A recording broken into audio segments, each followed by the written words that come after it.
that nigga with the fake. Wow, why you punch me in my face? Stay in your place, play your position. Here come my intuition. Go in this nigga pocket, rob him while his friends watching, and hoes clocking. Here comes respect.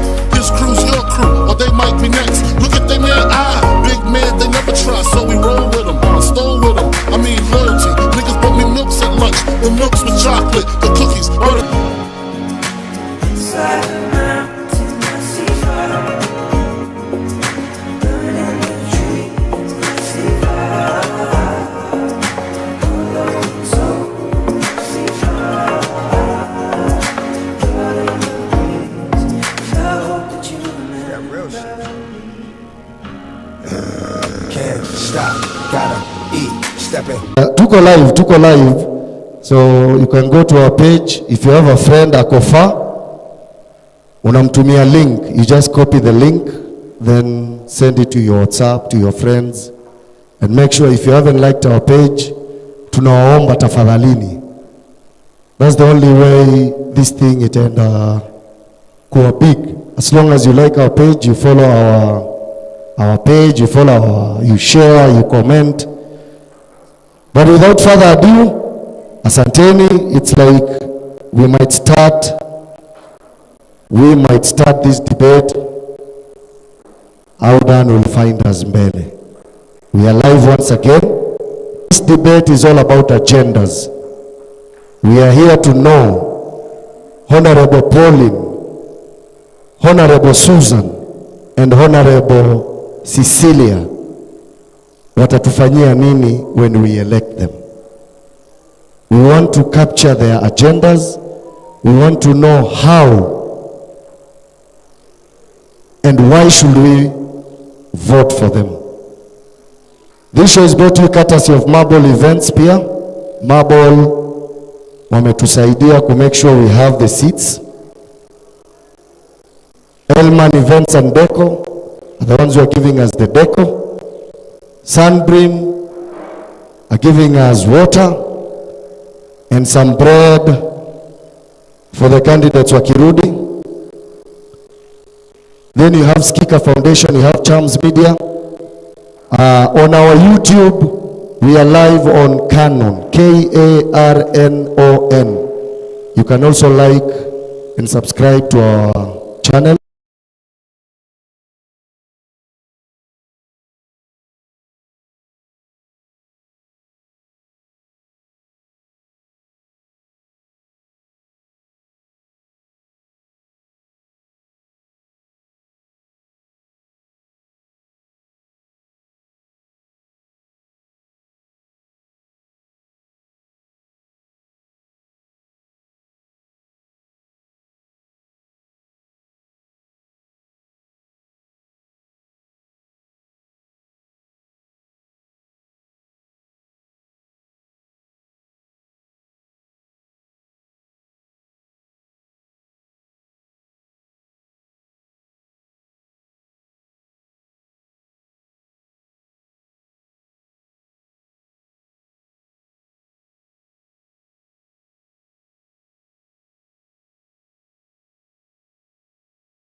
Ladies and gentlemen, introducing na tunawachia hii program, the one and only, the 31st Dr. Augustine Tiokolo Giron, akiwa na Lorena Nok. We are very independent. Sisi, we are not here to campaign for anybody. We are here for the public. Asanteni sana. Dr. Logiron, unaweza take over. Ladies and gentlemen, welcome to Turkana.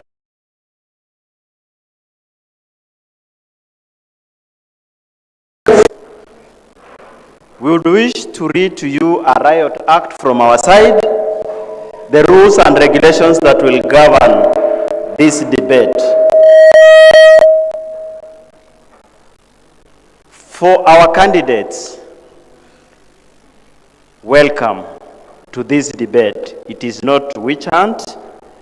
We only want to get from you what you want to share with the Turkanas and the residents of states. Make sure your phone is on silent mode. Do not use your phone when we are continuing with the debate. On answering questions, you will be given 2 minutes for certain questions and 5 minutes to other questions. Avoid shouting to each other. Reduce emotions. If you are armed, please surrender your arm. Do not use vulgar language. Let's tone down. We are all Turkanas. We are here for the betterment of Turkana County.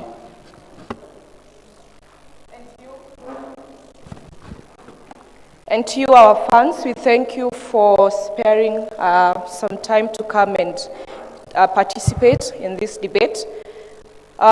Just a few rules to watch out is that no shouting. We are doing this debate in an orderly manner. So no shouting. When you hear any response from our candidates here, please for the 9th of August to clap for our candidates, okay? Thank you. And for us, our moderators, we are non-partisan. That means we are not siding with anyone. So we are delegated, or rather we are required to ask questions that are not biased to our candidates with no favor at all, and questions that relate to the debate. Also, we wish all our candidates who are here with us today all the best. May the best candidate win. Thank you.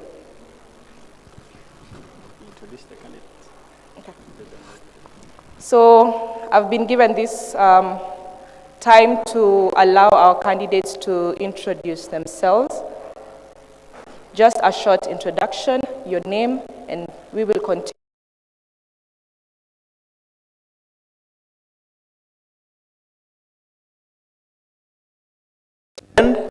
Tell us your name, your academic qualification, your job experience, and your party. You have 2 minutes to tell us about yourself. The microphones are near there.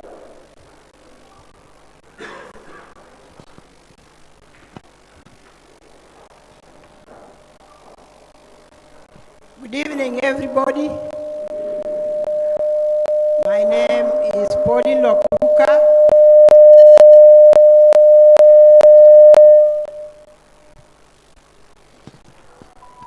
My name is Pauline Lokruka. I have a master's degree from Cornell University, one of the prestigious universities from the US.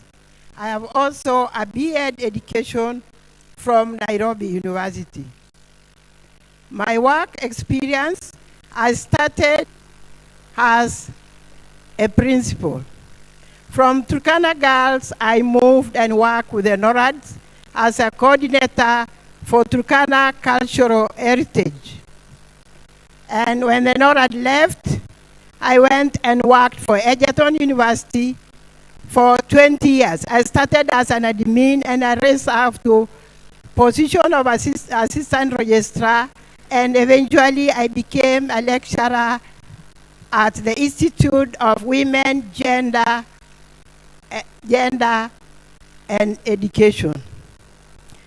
From Kenyatta University, I worked National Land Commission, and eventually I joined the Turkana government, worked as a chief officer in tourism, culture and natural resources for 1 year, and then I was moved to the Department of Education, where I worked for 2 years as a chief officer.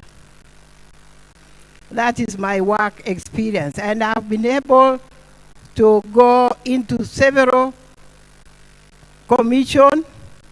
I was one of the members of the Commission for Education, the National Commission for Education. I also worked with KVDA as a director. I worked with the Presidential Bursary as a treasurer, and treasurer, and also worked with KUSO. You have exhausted your 2 minutes. Please, let's keep time. Thank you, Madam Pauline. Yeah. Please, let's keep time unless you want us to be here till morning. Let's proceed. Pardon? No, you can sit. Good evening, listeners and viewers online. Dr. Logiron, congratulations on your achievement of a PhD, the new entrant into the field of academia. My name is Susan Aletia, a candidate of woman representative position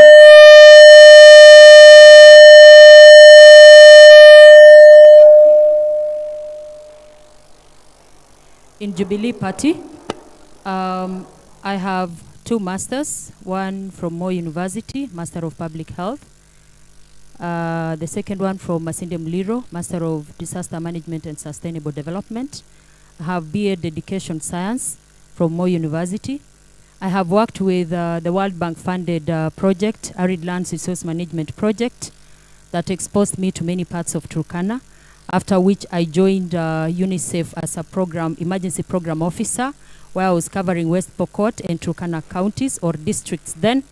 I was also deployed during that tenure to Mount Elgon as an emergency response officer who was coordinating and putting in place coordination structures for the emergency that was there.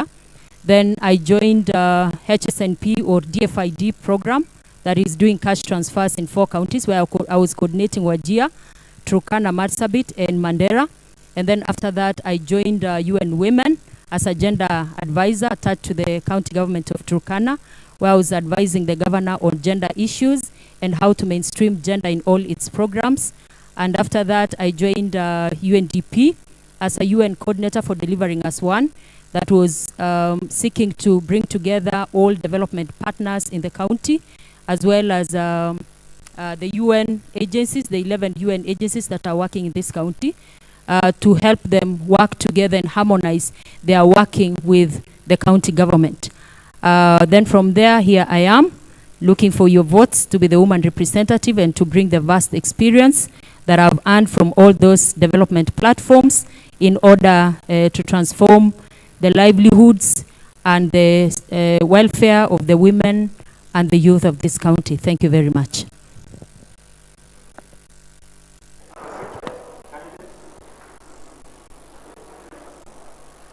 Okay, good evening, residents of Turkana. Good evening, panel. Dr. Bongor, congratulations. My name is Cecilia Asinyen Ngitit, woman representative, aspirant, UDA party, a Turkana woman, a mother of 5, married to one Justice Amoni Ewoy, and a renowned businesswoman. I went to Kornyang Primary School.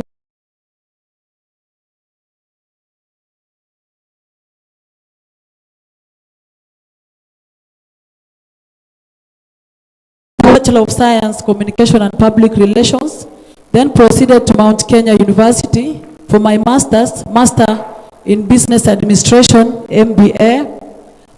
In my working experience, I've worked both in private and public sectors. In private sectors, I've just worked with my business. I've been a job creator, the proprietor of Siamo Prestige Lodge Limited, Siamo, for those years up to now. Then the other companies I've worked with, I'm a volunteer in Red Cross up to date.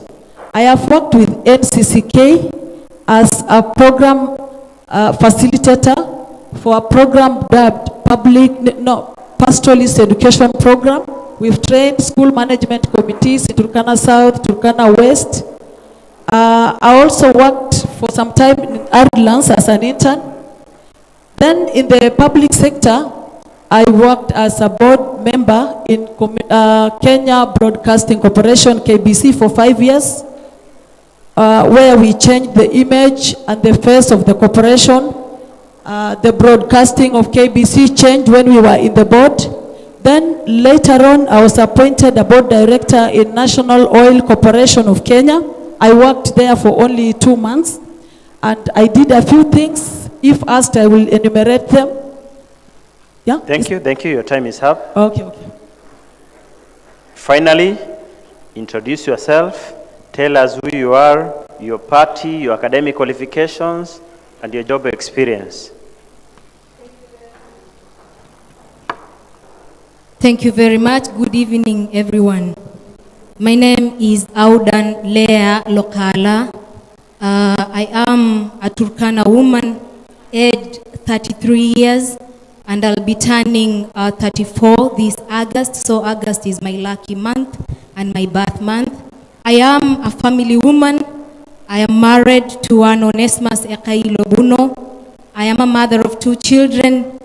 I am a leader, a mentor, and a God-fearing woman. I went to Our Ladies Secondary School in Kakuma for my secondary education. I later proceeded to teaching college that is called Moi Teaching Training College in Baringo for my P1. I later went to Mount Kenya University in Lodwar. I went to Sangalo Institute of Science and Technology for my higher national diploma in human resource management. And later in 2018, I graduated with the MSc HRM. I enrolled for my doctorate in business administration, human resource option since 2019. I have worked in a public sector and of course also the private sector, but mostly schools since 2012. Then I went to the university, Kibabi University, where I started working in university since 2015 and teaching in the Department of Business Administration and Management. Thank you very much. Thank you. Your time is up. Welcome all the 4 candidates. Done. You will bear with the situation because you came a bit late, but we can proceed from there. People right now, and we're expecting more.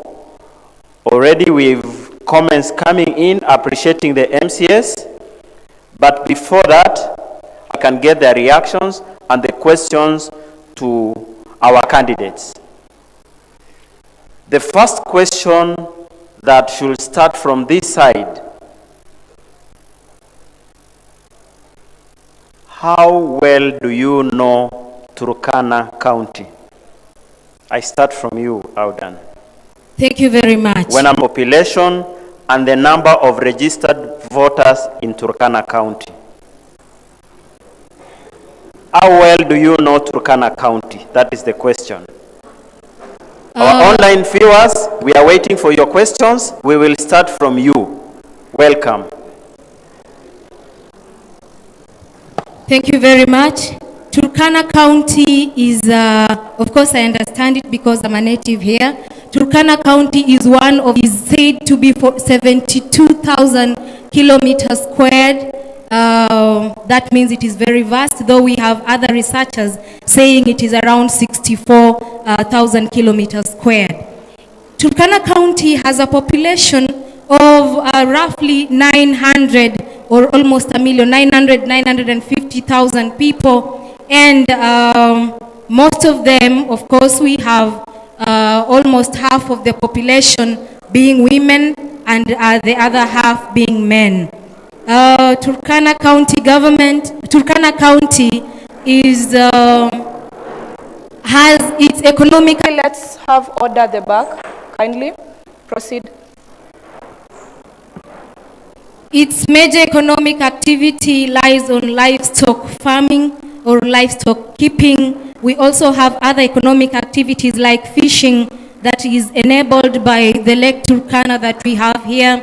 We also counties that are said by the researchers that is one of the poorest county in Kenya, and it has its GDP being low because of the harsh climatic conditions, because of the social injustices maybe that has always happened on women, which have been catalyzed by a number of factors. Turkana County and these 6 sub-counties, Turkana Central being the highest with the number of voters being almost more than 60,000 people. And the number of voters in Turkana County amounts to almost 200,000. Thank you, thank you, thank you. Let's proceed to the second candidate, Madam Cecilia. Around 77,000 kilometer. Later on, we are told around 60-something thousand kilometer. Okay. Please pause. Okay. Excuse me. Order tafadhali, tafadhali. Order please. Continue. Tunaomba hivi. The moment you clap, you'll be disrupting our candidate. Please. Kama dakika tumepoteza, tunaomba. Si kwa ubaya, tunawaomba. Endelea, madam. I think I'm starting. Okay, Turkana County is the second largest county in Kenya after Marsabit, covering around 66,000 kilometers square. It has 7 sub-counties, Kibich included, and 6 constituencies. Around 236 registered voters, 236,000 registered. County is one of the poorest counties, sadly. Turkana County is a county that has high illiteracy levels. Almost 80% of our population are illiterate. Unfortunately, even as we proceed with our debate, we are not reaching to a huge percentage of our population because our pastoralists, majorly, a huge percentage of them are pastoralists. Then a few percentages along River Taukel are agroeconomists, like Katilu, Taukel. Then there is fisheries at the lake region. And Turkana County borders a vulnerable county to insecurity issues due to its borders. Turkana County is vulnerable to security issues even from our neighbors. Turkana County usually is said to be a face of the suffering, face of shame of Kenya, but we've worked, sits into that office of a women rep. Turkana County will cease to be, especially me, if I become the women rep. The history of a Turkana woman being that woman who have no money to take her child to school, we will bring that to an end or to some bearable levels. Your time is up. Thank you, Dr. Your time is up. Welcome. Welcome, Madam Susan. Thank you. Thank you, Dr.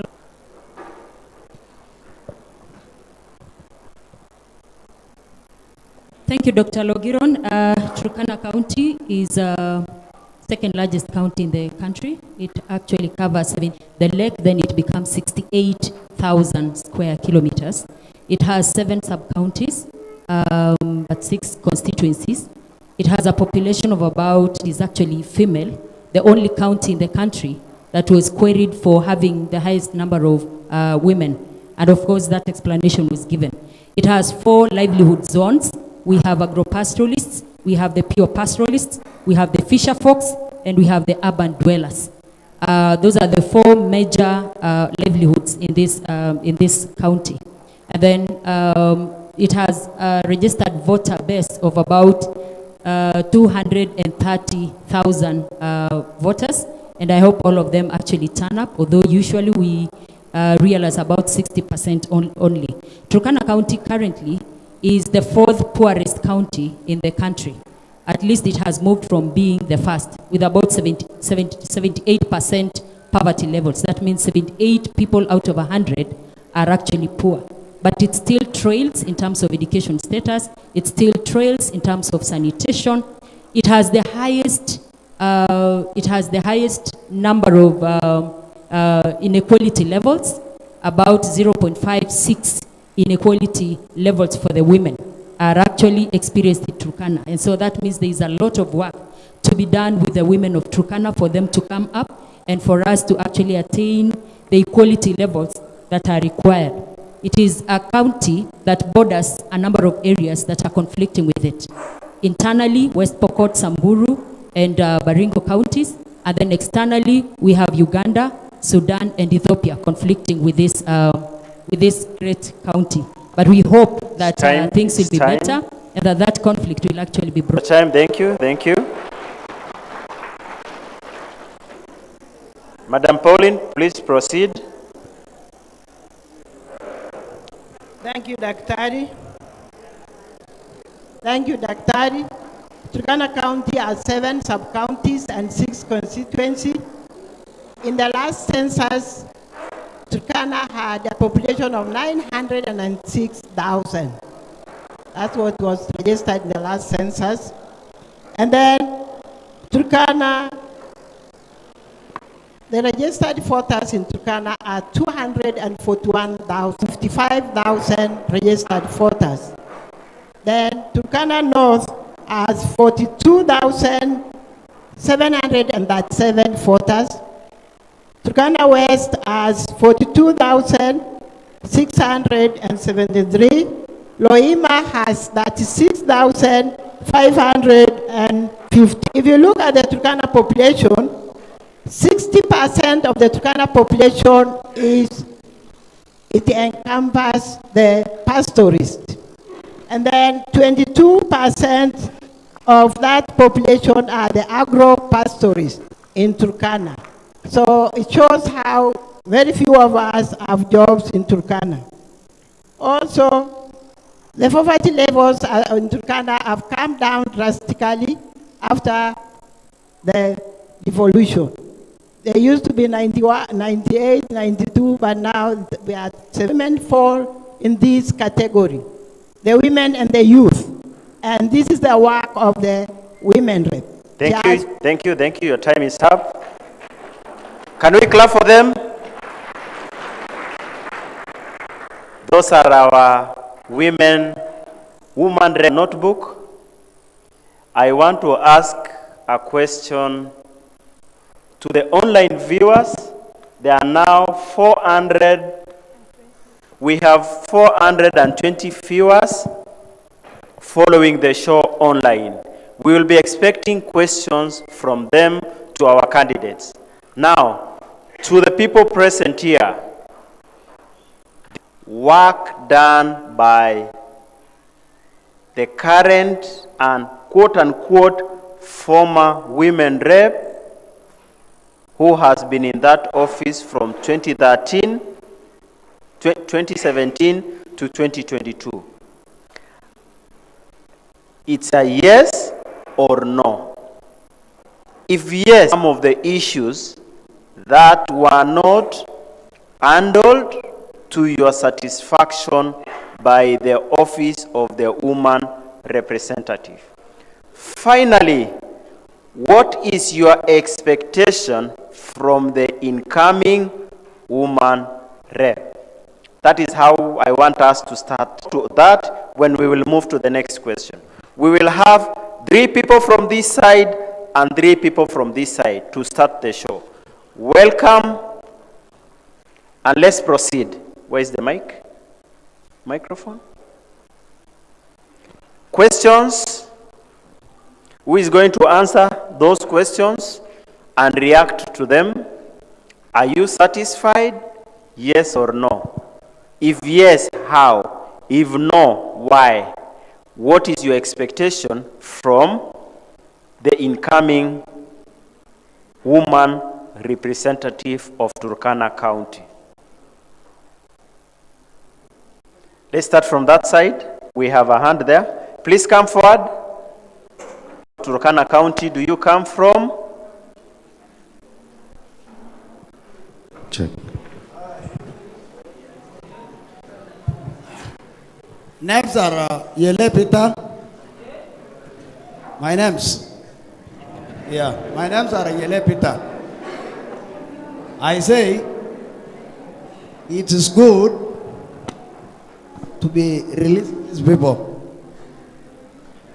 The last time it is no. I never saw what happened. I don't even know what was that office after it. Yeah, it was no, and I don't know what does that office belong to.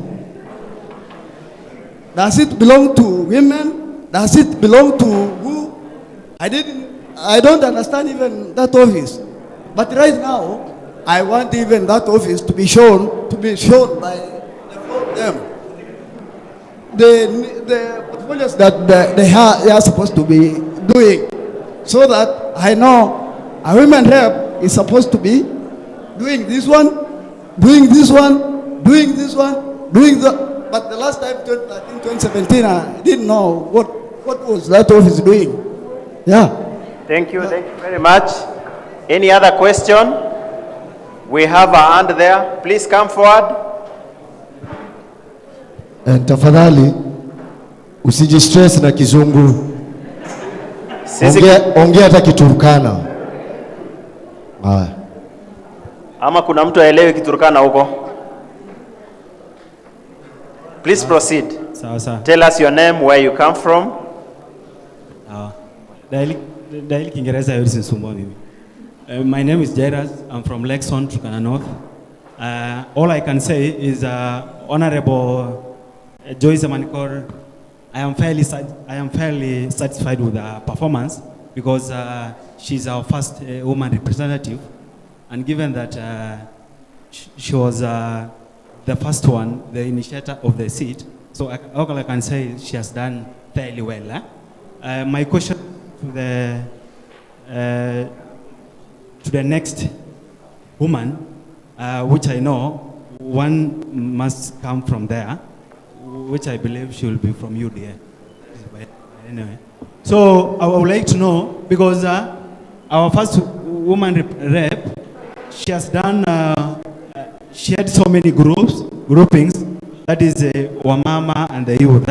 So the plans that our women reps have in place so that those groups are sustainable even in the near future. Our women, and the next woman, MP,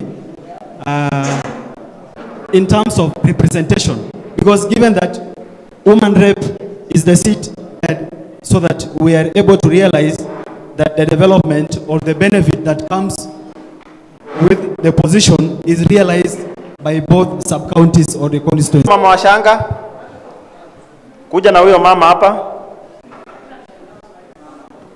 Boss, huyo mama nataka kuja nimuulize swali hapa. Niletee huyo mama asimame hapa. Patie microphone. Windia Loima. Loima, yeni yo iberbe women rep. Yeni. Nyoni etiche bene women rep. Loingol ki akonkon. Women rep ya. Yeni a women rep. Rayon. Pipi. Aya. Echune women rep echune berda berwari berbe. La yei eyanga kro ibu yo to kenye ka konkon ketatam kini ya tamare. Akro itina women rep ay ngiri abaki ni kona. Yonga. Ayong. Alona women rep na ber. Ni panya Loima. Tokona biti yongo ade woni apei angade kangun ka ngakamakangun e biti yongo to baki de tichali bita berne kangare ni kono tin kangala berne tamta women rep yeni ala kara jokno. Can we clap for her? I saw a hands up. This is a first sample. We will go to the answer. My name's Mwea Ichichuka Samuel. I'm coming from Turkana South. I will start by saying our first women rep in the last 10-year perspective, and I can say that I have heard that she has done some jobs concerning the groups of Kinamama in various sub-counties, and according to my constituency where I'm coming from South, I can say she has done up to around 40% on our surface for the last 10 years. And now, my question is, I have had complaints from various sub-counties that our first women rep was not able to reach so many groups for young people, because her job is to help to ensure that our mamas in this Turkana County are being given some funds in our office, and that is affirmative action funds, and also her job is to help the disabled and also the youth to make sure they actually improve their lifestyle. So I'm expecting now the incoming women reps at least to improve that 40% to around 90 to make our county at least move a step in our office. So my question to the incoming women reps who are seated there is that it is good for you to be available to various sub-counties in terms of putting offices that will actually bring the service closer to wananchi in various sub-counties, because I have not seen any office of a women rep in various sub-counties that will, and also to wards level, people travel from various, long distances from various wards to come to Lodwar to search for those offices. So my question is, I'm expecting the incoming women rep, who is going to be the second, at least to bring services closer to our people and also to be present in terms of their problems. Thank you. Behind there and behind there, we'll come to you. Don't worry. There was a hand somewhere there, near where Nakadi is. Am I seeing Nakadi somewhere? I saw a hand somewhere there.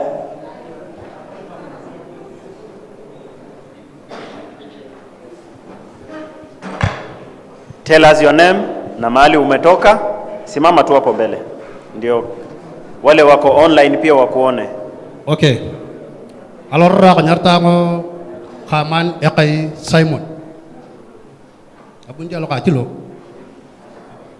Khaman Ekai Simon aka Ekai Laman. Antan penyin. Aku roet nek ngari na bala tengiru. Kotre women rep nek ngarin. Bang rabu kefanyak. Kotre nya barnin. Ekase women rep ikon la gafana. Ikon la senator. Women rep nek ngarin. Mambera putus bak kotere. Ayah kwari apa tu yang tas kama counties kama blogas ya Turkana. Yang tas apis na women rep atamar.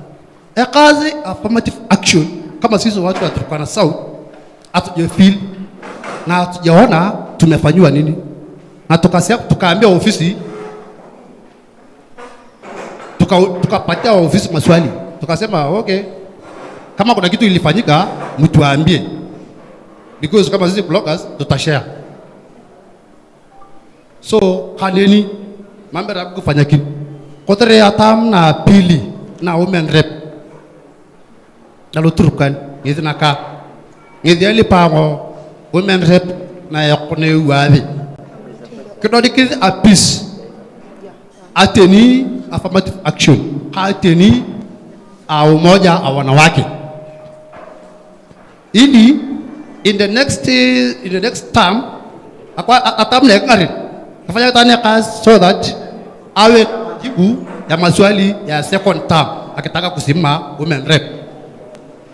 Mere taruyonga women rep kwa ile manifestos umekuwa nayo na kimiaka na wakati umepita, labda umechukua umekuwa women rep, unawachana maana parties, fanya deliver services kwa county nzima, deliver services so that you will be felt.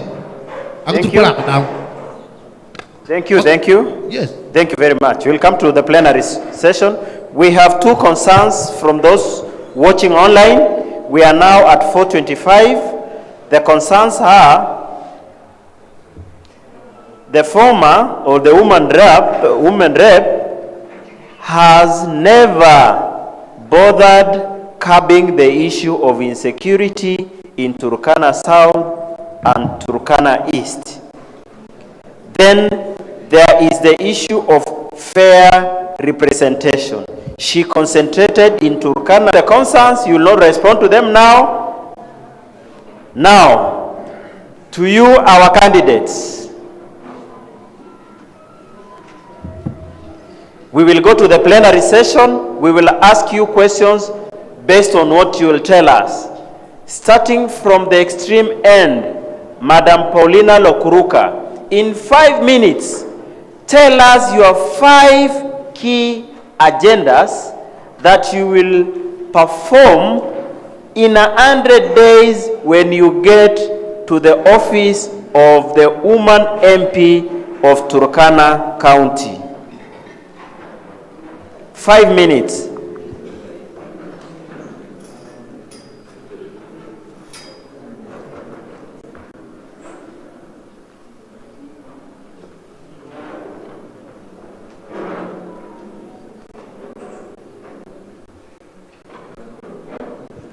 Thank you, Daktari.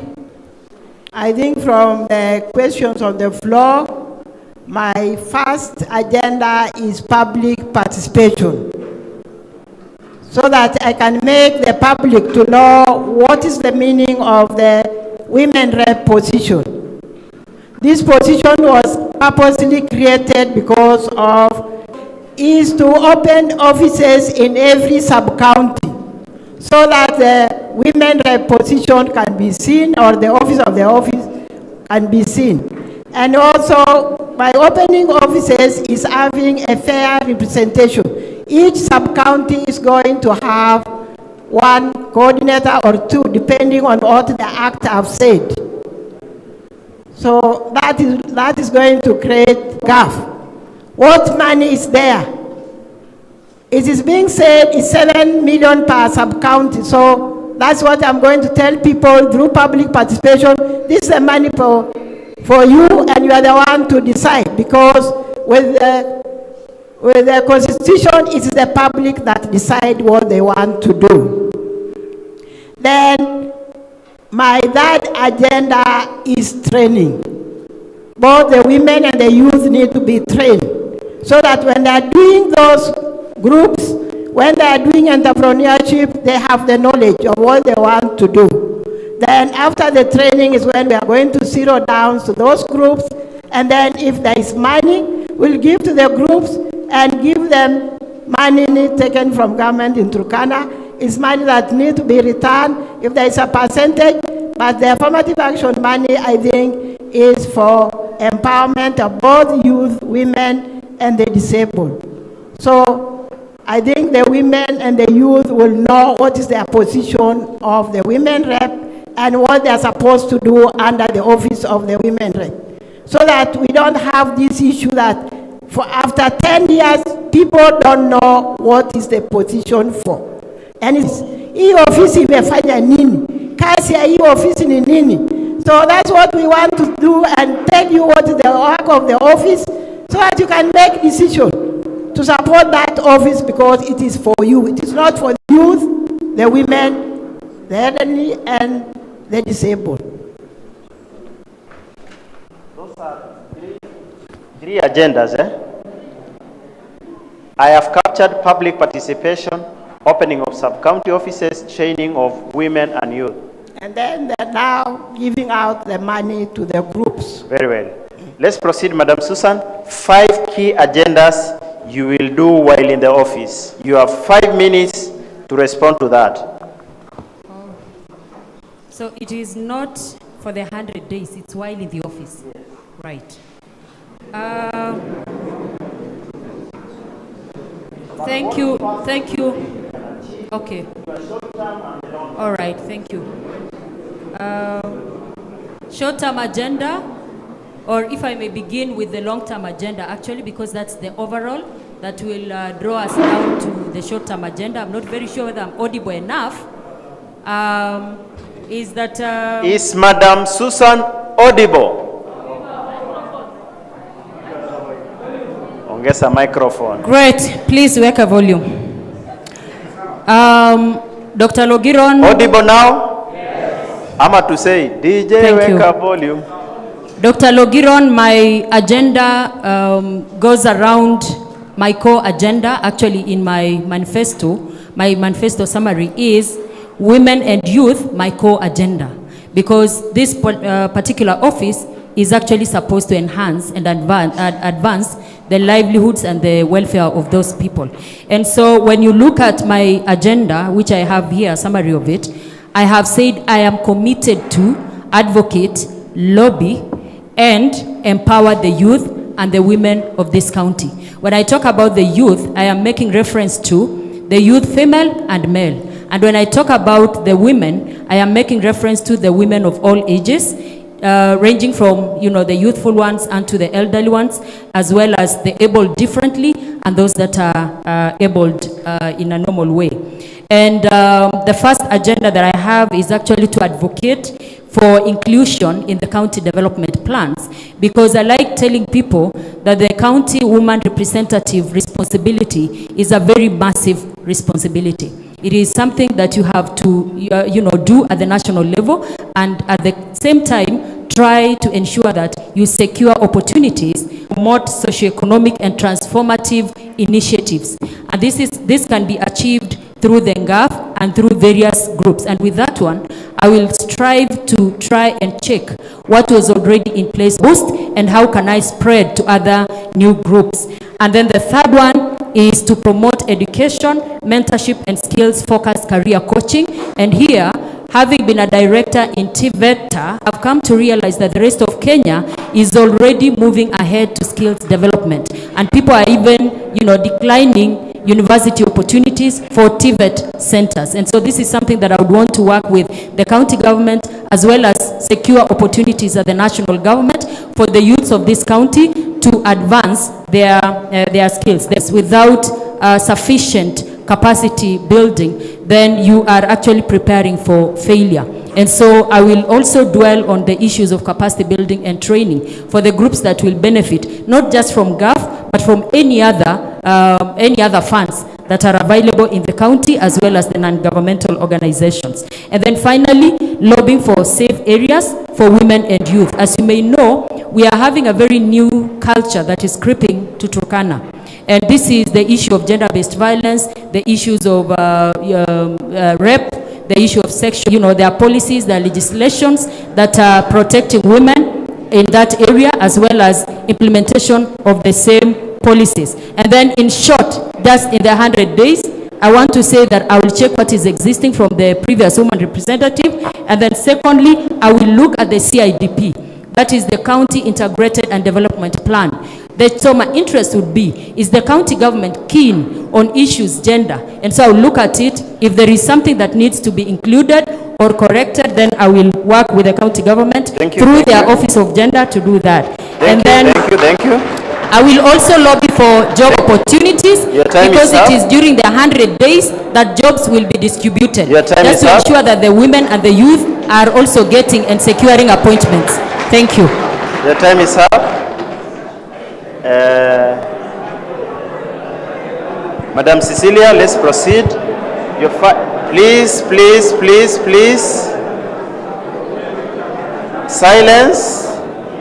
Silence, please. We all came here to listen to our candidates.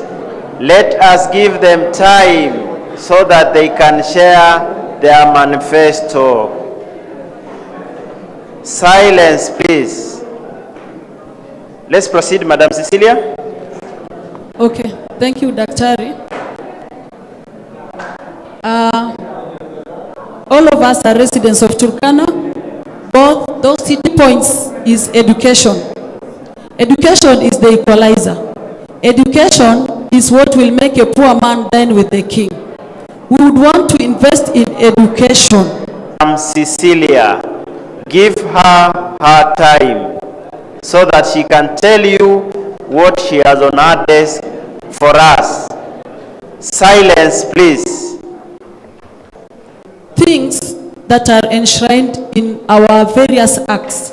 In the Act of 2013, basic education, each Kenyan child is supposed to acquire basic education, that is primary and secondary. But according to Kenya National Bureau of Statistics, the numbers up there speak, meaning we are not accessing education. So when we talk of education, we will improve access to quality and relevant education. In the office of the women rep, there are bursaries that will take care of education. And I wouldn't want to lie to our people. Politics is like football, that field. So I want to promise my people what is achievable. In the woman rep kitty, the bursary fund, I'm told the bursary fund, the Turkana people, that I will stop the piecemeal allocation of bursaries, 5,000 per child, yet it's not helping any child. I will give them full scholarship, even if it means 2 students. So long as they get full scholarship, that will make sense. Yet, they are the most vulnerable. They are the most suffering population. So the national government affirmative fund, even in its, if you read the national affirmative fund structure, it is intended for women, youth, and people living with disability. It is an affirmative action by the government of Kenya to bring those suffering, to bring the vulnerable on board. So the youth and women are enshrined in my manifesto number 2. I will empower them by taking them back to school. We want to restore the hopes of those who have dropped out of school. We want to restore the hopes of women who are trying to make ends meet in business but can't access capital. We will give them capital through the National Affirmative Fund. Then my third agenda is fair and equal access to this fund. And that is where the devil is. All groups from all sub-counties have not been accessing this money because of this virus of who do you know. But being that woman who traces her origin from all these sub-counties, I will ensure equivalent, equal, and fair access to this fund. I will ensure groups from all sub-counties benefit from this fund without favorism because I come from all these sub-counties. I will later on narrate if given that chance. Then fourth, of course, is building capacity of our youth and our various women groups. And then my last promise to the Turkana people is to carry out my roles diligently. A woman representative is just like any other member of parliament who sits in the National Assembly, carrying out the 3 duties: legislation, oversight, and representation. As MPs patron the CDF fund, the woman representative is the patron of the NGAF fund. And that fund has rules and regulations that govern the fund. So let's not sweet talk our people. Then later on, the law that governs that fund ties our hands and we are not able to deliver to them the heaven we are promising. We will follow the law. The fund has its rules. The fund has formula. You see, if you look at 2013, Turkana County got 30 million in that financial year. If you look at 2014, it got around 20 million. If you look in the subsequent year, it got around 40 million. So it's not an assured fund. There is a formula that is used by the CRA to allocate the fund. So, okay, I think I've exhausted my 5 points. Thank you. Thank you, thank you. And finally, please proceed, Madam. Thank you. Thank you, Daktari. Thank you very much. Silence, please. Order, order. Thank you very much, Daktari and members that are here. I would wish to say something about my candidature. Mine is focusing on the agenda and what I'll be bringing on the table as the next women rep for Turkana County. And I usually tell people that I am not fighting against my competitors. Value addition, meaning we are going to look at what the women rep already has done and try to spice it up for the betterment of the people. I'll summarize my 5-point agenda this way. Firstly, I'm going to look at the political, the socio-economic empowerment of women, people living with disabilities, and the youth of Turkana County. Looking at the developmental agenda of Turkana County, the political aspect is supposed to be one of them. I shall advocate for the political also vying in the male-dominated positions like MCAs all the way up to the gubernatorial positions. We shall do that by doing civic education. We shall do that by partnering. Thank you. We shall do that by partnering with other organizations of the same goal towards achieving that. Secondly, on the socio-economic, that is still the first agenda, I am going to ensure that the development or the devolution of the function of the women rep to go to the 6 sub-counties, at least to see how vis-a-vis the amount of money that we shall receive we see how much is allocated for the women rep and see if it is possible for us to have offices in each sub-county and try to see the constitution of these groups. Each sub-county may be here in Lodwar, and we shall form something called the Bunge la Wamama. In the Bunge la Wamama, it shall be the position for women to advocate for their issues, because it will not be possible for me to go to each and every person asking them of their problems, but I'll be able to get the problems affecting the women even in the rural areas through their representation in the Bunge la Wamama. We are going to work on their economic empowerment. We shall see what is the economic activity that the women of Turkana are comfortable doing. And because of the value addition I'm talking about, we shall look at Ngimuchurus, the one that we call Ngimuchurus. We'll see how best the women rep office is going to liaise with other people to help these women. We have the abattoir here, we have the tannery here that was started some times back. We shall see how best to improve it. My second agenda is to ensure that we have worked towards advocating for the education of people. I am an educationist, so the matters of education for Turkana is something that I'm going to work properly around. Firstly, we shall look at the special people who are our professions. You look at the professionalism in Turkana and realize we have some professions and we don't have others. We do not have many pilots in Turkana who are female. We do not have many engineers who are female. So as the women rep, I will ensure that we have fully sponsored those kind of special professions, that talent management, to promote talents in Turkana because of the youth. By promoting talent, we shall be looking at the sports industry. We shall look at the creative industry, because I am a creative writer, by the way, so I know what it means. So we shall ensure that the youth are taken care of. The youth that are in school going will be taken care of by being paid for their school fees. And the ones in Raya also, because someone said, so even the ones in Raya will be taken care of. 5 minutes exhausted. I have captured only one agenda from you: socio-political issues affecting the youth. You will expound on that when we'll go to the answering questions. Ladies and gentlemen, please keep quiet. We now want to engage our candidates. Please keep quiet. I'm seeing Lokubal back there. Tell your battalion, be silent. We want now to engage our candidates.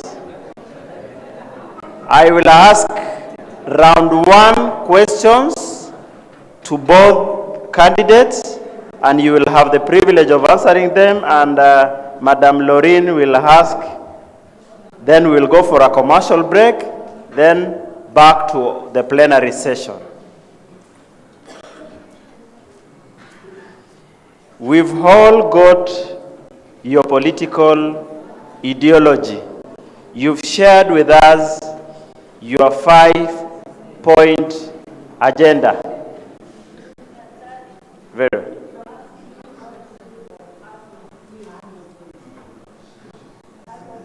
No problem. We will ask you questions based on what you've said.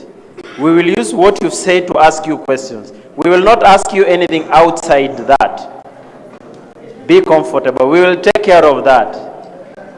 I wanted to confirm, before I ask my questions, I will ask Madam Audan, do you have the blessing of the first in command in your household to go for this seat? It's a yes or no? Yes. Madam Cecilia? Yes, and he is in the house. Very well. Susan, Madam Susan? A big yes. Yes, I wanted the audience to confirm. Madam Pauline, do you have the blessings of Professor Lokuruka? Yes, I do, but I wonder if you ask men if they have the blessing from their women. They are not here. Thank you for your question. I wanted to confirm, but it is only one man. The reason why I have asked you that question is I have only seen a money accompanying the first lady in the house. That is why I wanted to know whether you have the blessings of the husband or not. Now let's go to our questions. I start with you, Madam Pauline. I captured 4 issues from you that you said you will do in 100 days. Now, I will ask you questions based on the issues you listed. You mentioned public participation, opening sub-county offices, training of women and youth, disbursement of funds. The question is, since you have the blessings of Prof, you are a trained teacher, you've been in academia, you've been the immediate chief officer in charge of education. You talked of training of women and youth. Do you think being a woman rep will give you an opportunity of training women and youth, yet you had the same opportunity in the county government to train women and youth? It's a yes or no. Do you think it is a better opportunity or not? It's a better opportunity. Tell us how you will train the women and the youth, and whether you did that while you were the chief officer. What is so special now that you think you can do as a woman rep and not while you are in the county government? Thank you, Dr. I think the county government is guided by the budget that the assembly passes. So under this budget, there is no much on training. It's only recruitment of youth to TVET and a few training for lecturers and other people that need training. But under the women rep docket, this docket specifically carries the youth and the women. And the best you can do is first to train. Sometimes you give people money without knowledge of using that money. Or you expect the youth. You've not trained them to form circles. You've not trained them in entrepreneurship, and you just give money. So for me as a trainer, I feel training is one of those things that should be done under the office of the women rep, because you cannot just disburse money and you have not given people the way how to do business. Because as a Turkana, realistically, we cannot do business. It has not been part of our livelihood. It is something that we need training, something that we need to be aware of what to do. So I feel being in the county government is a different thing. The county government is guided by the budget, and you cannot overdo the budget that has been set by the assembly. The only thing I did there is to increase the number of the vocational training. I opened the training for youth in Lokshogyo, which is one of the best to date. It has 460 students.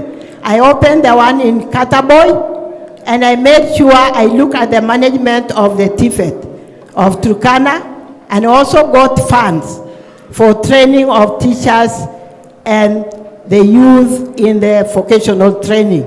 In fact, I did an MOU with International Labour Organization, and just before I left, they delivered materials worth 10 million for welding for Turkana students, Turkana people, and that is going to take place in Lodwar vocational training.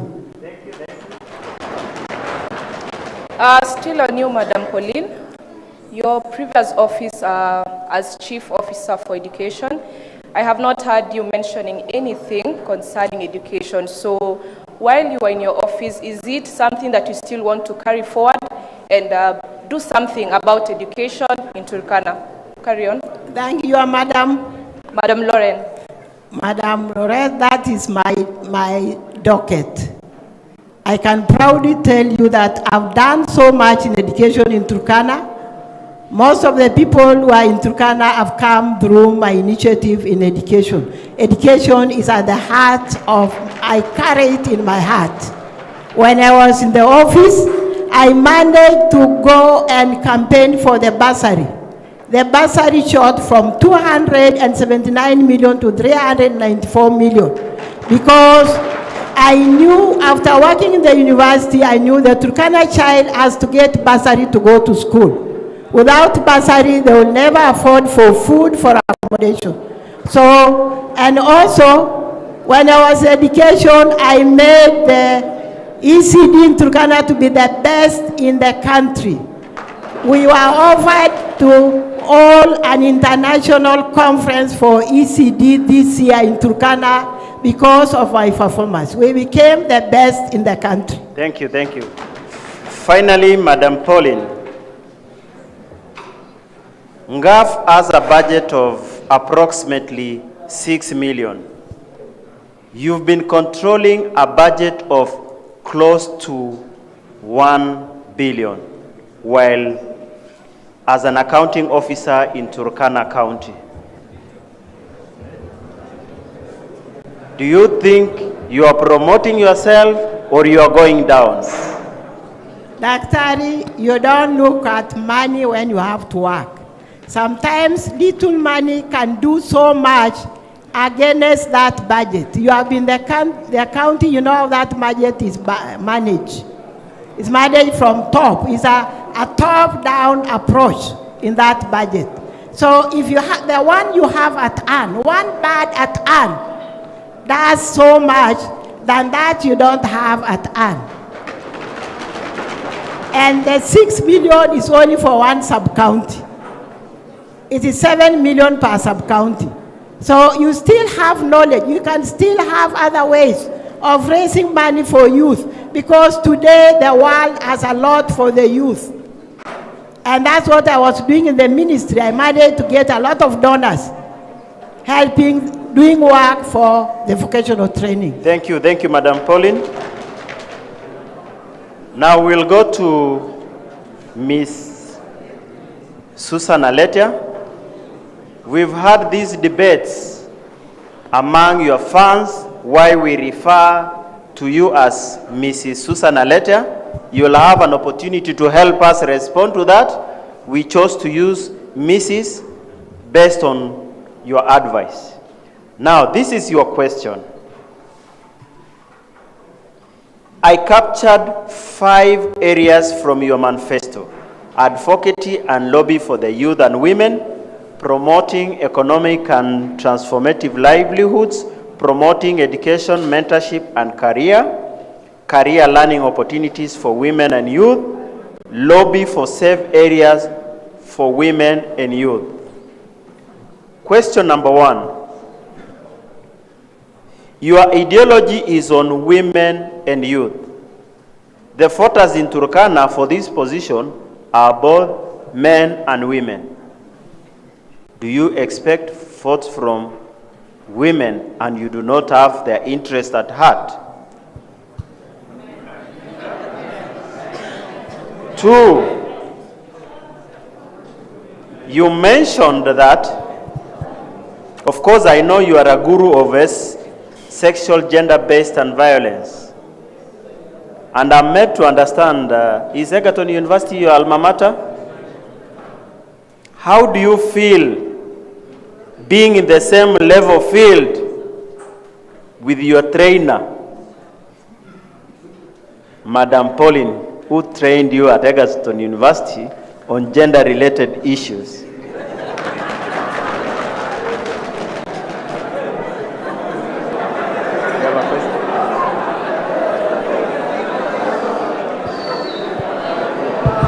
Let me respond to these ones first. Yeah, so that I don't forget. If you have chosen to respond to mine first, then let me add the third one. You worked with the formerly arid lands 1 and 2. You worked with the ECTU NDP. You became a gender advisor. And I know your salary was something close to $1 million. And the woman rep salary is something close to that. What is the push and the pull that is pushing you to this position? Thank you.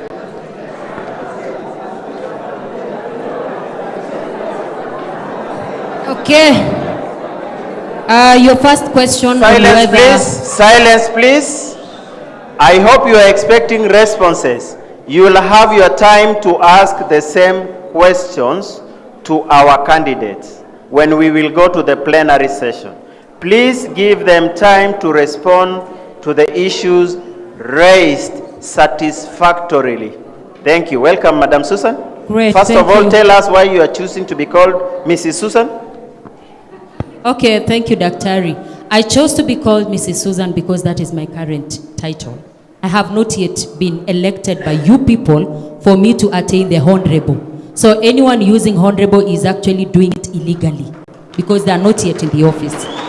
So I choose to remain in my current status until 9th of August. When you'll give me the seat, then I'll transit to honorable. I hope that is right. Then the second question, why I am zeroing into empowering women and men and youth and not men. I just want to clarify the fact that the youth are both male and women, male and female. And the women are a household stake that are usually working for the men. Anything that comes home belongs actually to the man.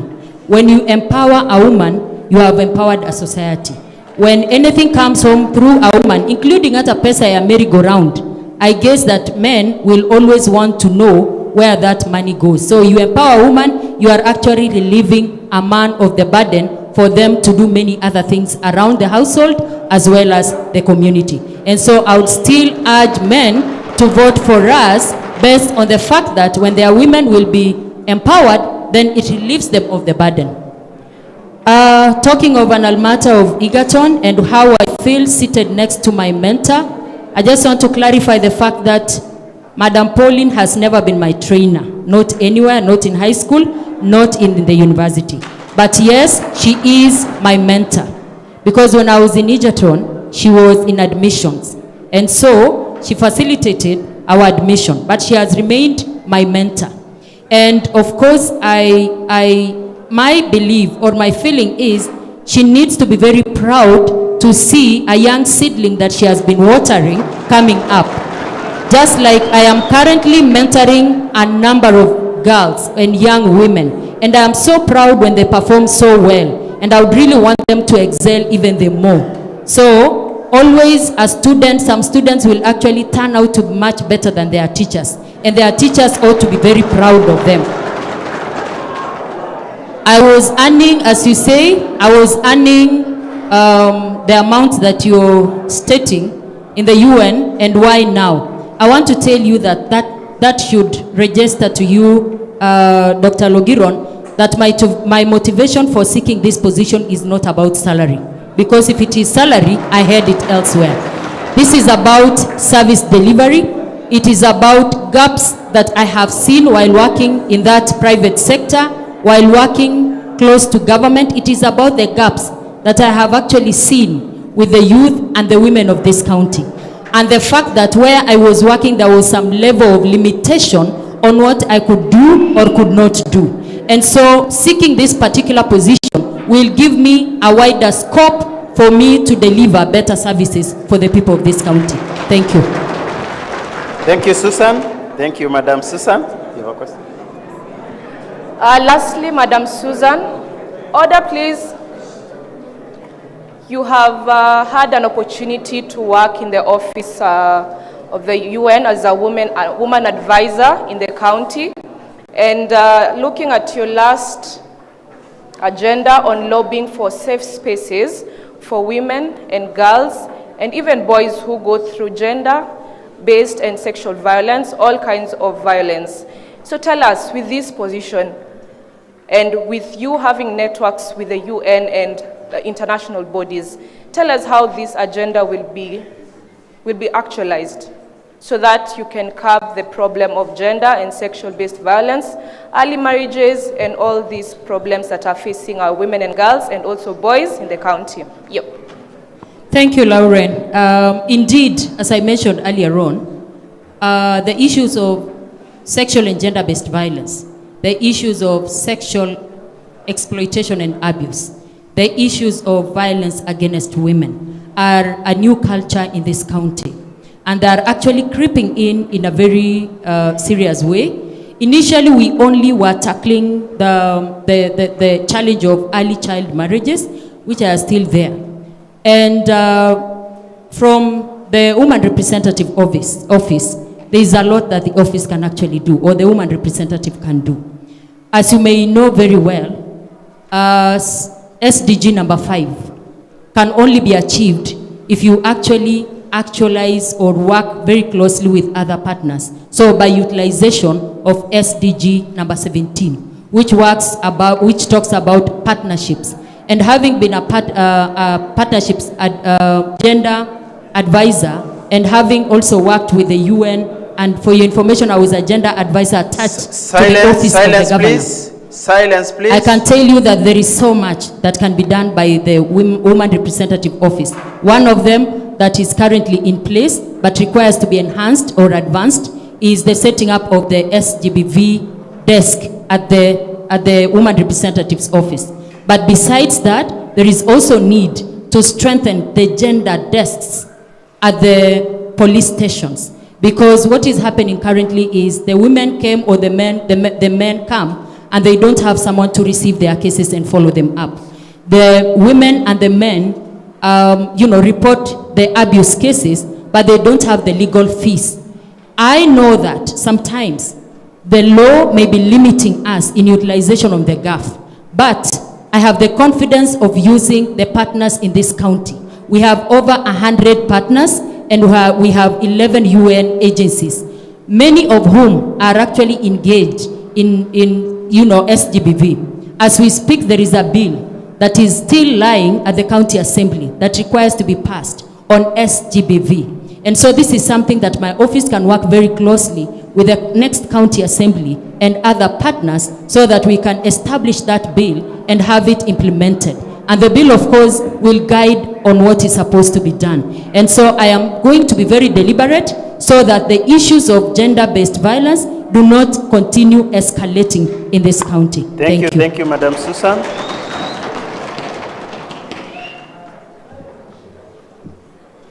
Madam Cecilia, we are now on your desk. I captured 5 issues that you mentioned. You said you'll take care of education and scholarships, empowering youth and women, fair and equal access to funds, building capacity of our youth, and carrying out your roles diligently. Did I capture your issues well? Very well.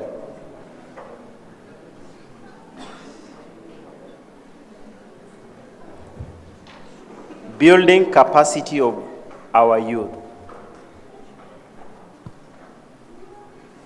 We have very many white elephant projects that were done through NGAF. We have the issues of corruption in that office.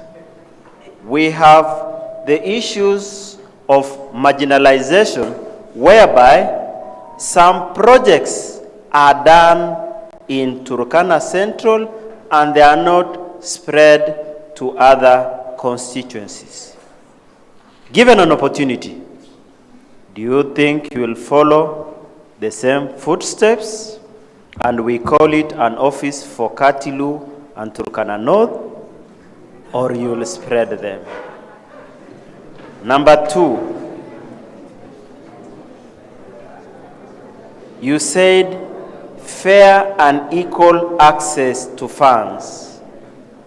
There is the prominent distribution of funds that goes to women and youth, branded the name, is it Kinyamarai or youth groups? But their concentration is condensed in Turkana Central. How will you act on those issues? Finally, education and scholarships. We have only 2 million to be used by close to 400 secondary students, close to 1,000 college students, and a good number going to TVETs. Do you think this is a reality, a pipe dream, or the political lip services? Okay, thank you, Daktari. Yes, indeed, corruption is a thing in our country. All offices that have funds in them are prone to corrupt individuals. On corruption, I cannot arrest anyone, but there is a law governing national funds, county, all the funds in Kenya are governed by law. So in case any officer becomes corrupt, of course, the law will take its course. Not me, the women rep, but the law. Then on the marginalization and the condensation of the projects in one sub-county, as alluded in reference to the current women representative, if you look at my slogan, that is Gawa Sawasawa Natemo, this is what I'm trying to talk about. These funds will definitely and compulsorily be distributed to all sub-counties, whether anyone likes or not, simply because I come from the entire county. There is no way I would deny Turkana South and East my maternal place, their allocation of the national cake via NGAF. There is no way I would deny Turkana North, my home, my bedroom, I call it, their share. There is no way I would deny Turkana West their share. That is, my dad comes from Turkana West. I would not deny Turkana Central, my dad's place and my sitting room, of course. I wouldn't deny them their share. Loima is my place of birth. I was born in Taukel. That is where I saw the sun first. I wouldn't leave them out of this. And equitable and fair access. Silence, please. Order. Order. Equitable and fair access to this fund is a requirement. It is an assured thing. It ought to have been done, whether by force, by fire. It is something one must do. It is a must do. According to 70% local content, 30% minority groups, this is what they are trying to address. So who am I not to allocate funds as required by the law? It is a women rep. And I wouldn't want us to center our discussions on her because she's not here to reply. Maybe she has records of groups that got money from all the sub-counties. In the first place, I came to learn there are reps, a number of 10 people, 6 representatives drawn from all sub-counties. Then women rep is the patron, and the coordinator is the ex-official. Then the county commissioner representing the office of the president and the treasury. Then there is people with disability or people from the minority groups. So I wouldn't explain why you are brought in as a representative from Turkana East from those sub-counties so that they are able to represent issues of their sub-counties. Then on the 2 million for bursaries, indeed this is little money. But Daktari, if you look around on the money we invest on bursaries, there is a lot in the name of these funds because of their connections. I would look at a situation where we would sit as a county leadership, we make a system, a structured system where we are able to trace the beneficiaries of these funds. so that if you have benefited from the bursary fund from the Office of the Women Rep, you are not again benefiting from the MCA fund and the county fund, if they didn't be seated here today. Thank you. Thank you, thank you. Thank you, Cecilia. Madam Leaudan, you did not have an opportunity to give all your 5 agendas, but we will use what you said so that you can answer the questions. I captured the issue of socio-political education. You will create Bunge la Wamama, talent management, and creative industry. Did you say something close to that? Daktari, you have put everything under one basket. But Aha. when you look at the agendas that I had told you, look, when we talk about political and socio-economic empowerment of women being one agenda, when you talk about the talent management of the youth, to take care of the youth being the second agenda, when we try to look at the advocacy, the issues of civic education and lobbying for the rights of the women, or anything that implementation of the constitutional rights for the women, people living with disabilities, and the youths. Those are different things. Proceed. Question number 1. You have said you are turning 34. Did you say that? Yes, I did. And I think your colleagues are above 34. No problem.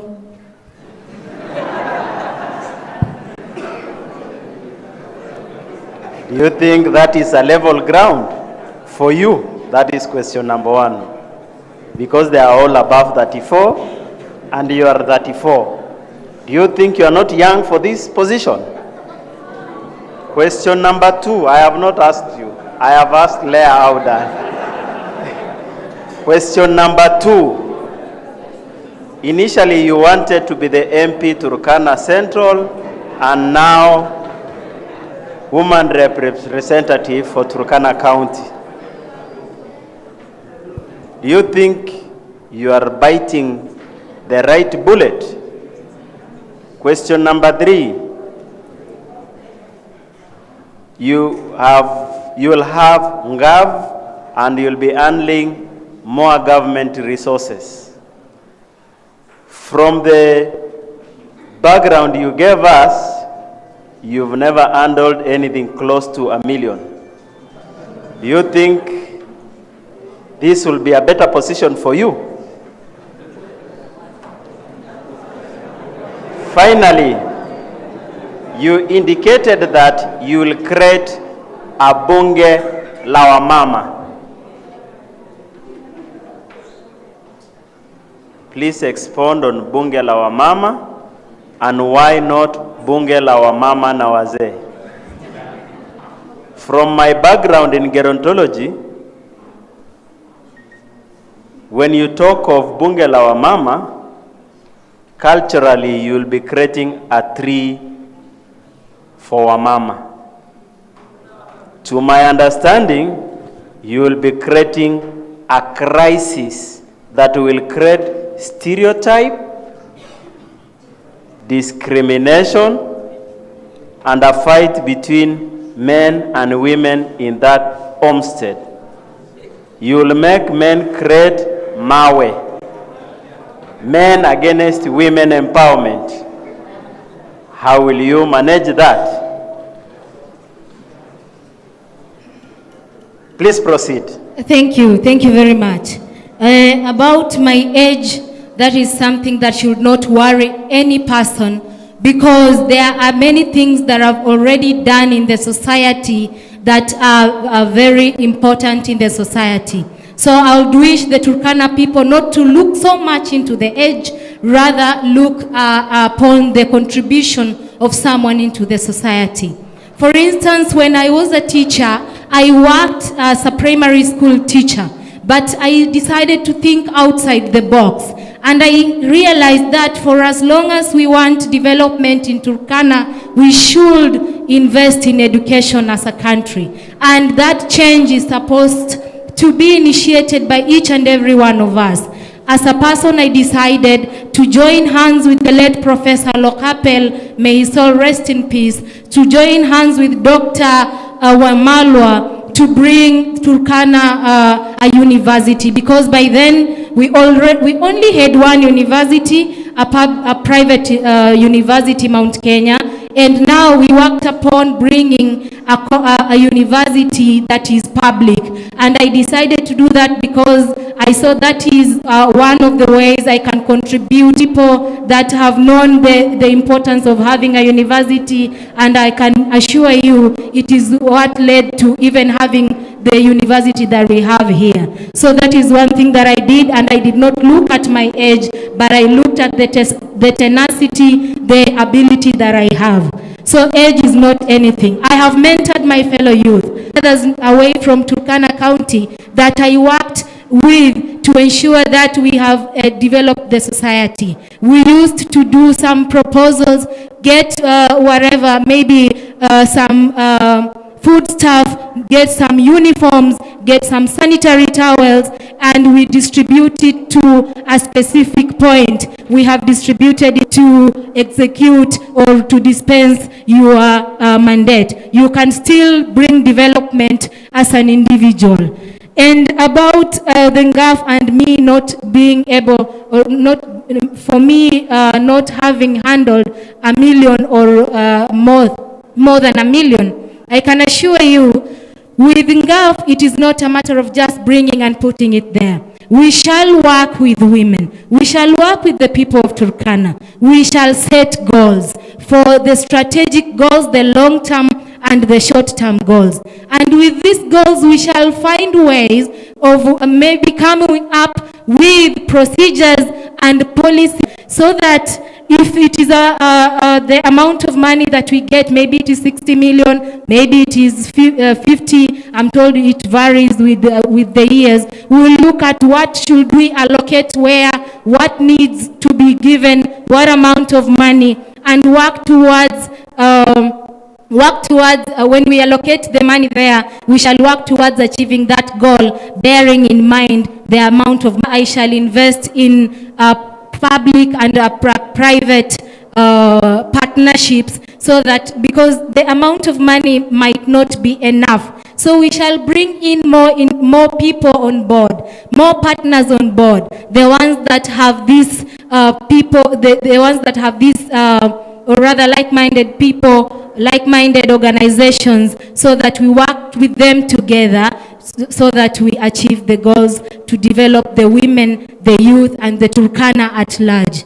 About the Bunge la Wamama, calamities or rather war between the men and the women. We are saying that for us to have development, the men will have their position or their space. The women will have their space, but not to look like we are fighting each other. We shall advocate for our enemy, who is the enemy who is maybe our economy, to even the youth coming on board and the people living with disabilities. So it is not about fighting the men. So it is about working together, joining our hands together with our male counterparts. Thank you, Leah.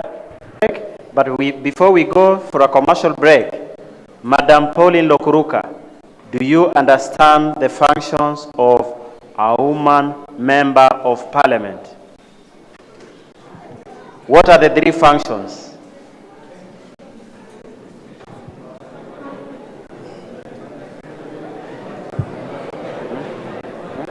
Thank you, Daktari. Thank you, Daktari. Silence, please. Proceed, Madam Pauline. I want to say that I'm an expert in gender. I did my master's in gender and development. So when you look at the position of women rep, the Constitution created the position of women rep because of the voiceless people in the society. Those are the women, the youth, and the disabled. Why? If you look at a county like Turkana, where is a patriarchal society, from the MCA to the governor, they are all men. So the constitution say, who is going to speak for these people? When they go to parliament, and you have seen in the last parliament, the women could not pass the 2/3 gender. In our constitution, we have the 2/3 gender. That is saying equal men and women in parliament. But in our country, unfortunately, Kenya is the only country in the East and Central Africa that has not met the 2/3 gender. Thank you, Madam. So this position is mainly created as an affirmative action to take care of people who cannot be taken care of in the parliament. And that is the main position of the women rep. Thank you, and thank you. It tripled down to the county. Thank you. Thank you. Quickly, Madam Susan, what are the 3 functions of the woman member of parliament? Thank you, Daktari. The first one is legislation, and to ensure that actually gender is mainstreamed in those legislations. The second one is representation, and to ensure that you are a voice of the women and the youth. And finally, empowerment. This is why we have programs, projects that will be done by different groups, the youth and the women. Thank you. Madam Cecilia, quickly, the 3 functions of the women rep. Silence, please. Silence. I had mentioned before, a woman rep is like any other member of parliament. Our roles are 3. 1, representation. Because it is a position that was created through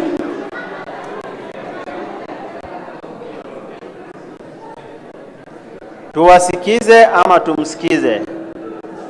Mtachagua gani nyinyi chini ya Madam apart Cecilia? from the 3 roles, the woman rep is also the patron of the National Government Affirmative Action Fund.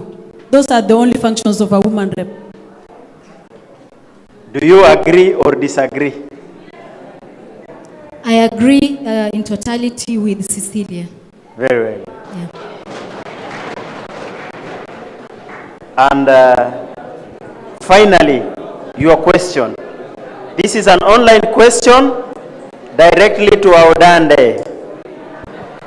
What is your plan for tackling issues of early... Pardon? Early marriages? What is your plan for tackling issues on early marriages, childhood pregnancies in schools, and issues of girl-child education in Turkana County? For early marriages, the first thing we shall do is to accept that we already have the menace with us. And because I talked about a value addition, we shall first look at the people that are already affected with the early marriages and others with the early pregnancies. First, we shall talk, or rather sensitize, they are exposed to that kind of menace. Firstly, by trying to take back these people to school, the ones that are affected, the victims. And in case they do not want to go back to school and they are at a youthful age where they can work to empower themselves, we can look at how best we can tap into the blessings of the economic empowerment and maybe get them into a group, empower them by either giving them access or maybe take them to TVET institutions so that they can learn some skills, maybe tailoring, maybe many different skills that will help them to survive. Thank you, Leah. Ladies and gentlemen, thank you very much. Round of applause to Cecilia.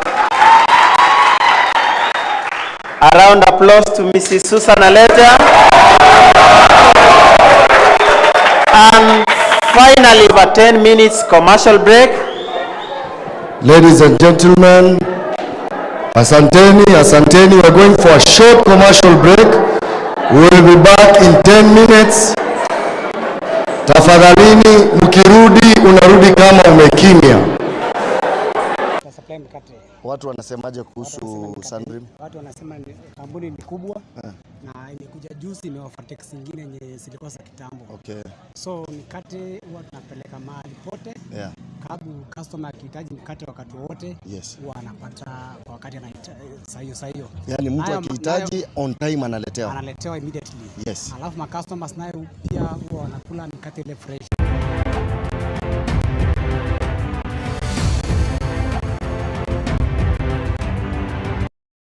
Na product zetu ni safi. Pia inatujengea jina. So niko na sifa nzuri. Kabisa. Kabisa. So unasema watu Turkana wanapenda Sunbream. Yeah. Asante sana. Nashukuru. Na hayo tu. Tunajaribu kuangalia venye mnafanya kazi. Tutaendelea kufanya. Asante. Sasa tumepata shopkeeper, tumepata driver. Now we want to invade space ya hao directors na ma CEO wa Sunbream. Tujue wanasemaje kuhusu mkate.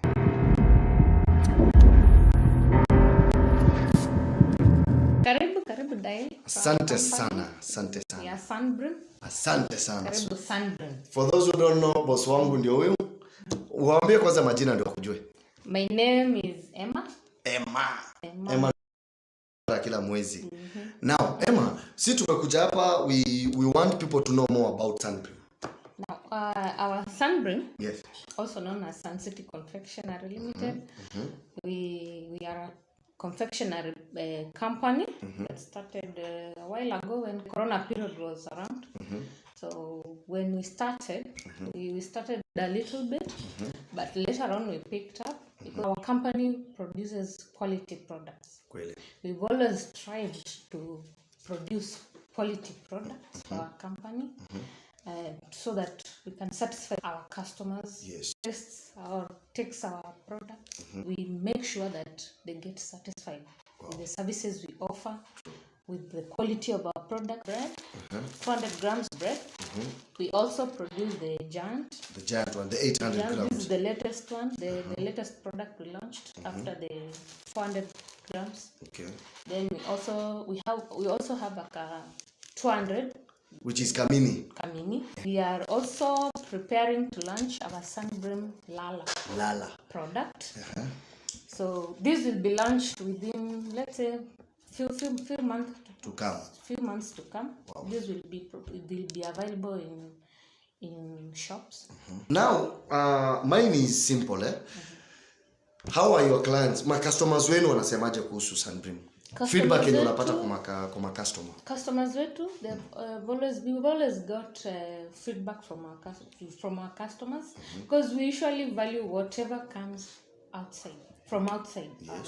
The customers, they usually we usually send our suppliers and our salespeople while they go outside. When they go outside to deliver these products, and then they are offering the services from this company to our clients, we make sure that they also get feedback from the services, them. How satisfied are they? How are our products? So that it helps us to improve our products.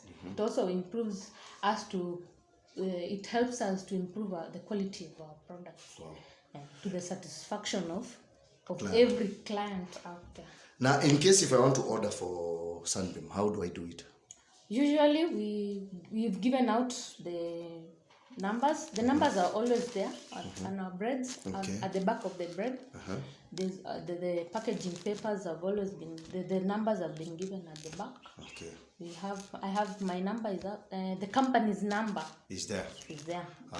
We have two numbers. Either whenever you call either of the numbers, we will always direct our salespeople or our suppliers to your doorsteps. Asante sana. So in case kama ni bulkness, munaweza produce any amount you at the moment. At the order, in mfano, if I want to have a bigger order, should I call for a bigger order or a small order? No, at the moment you can produce. We have the capacity to produce a big order. Wow. Yeah. At the big, yes, we have. We can produce as much as the client wants. Okay. Depending with the orders as they come in. Asante sana. That's why wanasema kama si tamu. Kama si tamu, si Sunbream. Hello. Hello beautiful people, ladies and gentlemen. Si tunataka kujua kama wase Lodwar wanakula mkate. If people love bread. From within Turkana County. A good number of them work with Turkana County government. Me and my crew, we've decided to take a surprise, an impromptu visit to the shops and to the household. Done. But from our marketing, we've marketed across, and we are expecting students from Ethiopia, Sudan, and Uganda. You should join Turkana University. Turkana University offers the programs that you need. We are market-oriented. We offer what is required in the market. Agriculture, science and technology, mathematics. We carry out CBC programs. We offer short courses that are offered at the school, Kenya School of Government. This is where you can get what you want. You need it, we have it here at Turkana University. Turkana University is the cradle of knowledge. Welcome to Turkana University.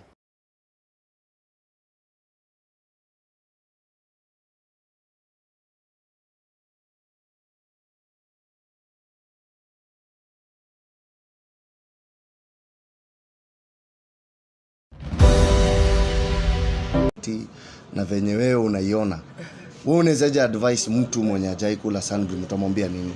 Na advice ya kuwa ajaribu kula sunbream, atapenda sana kuliko hizo zingine. Zile zingine.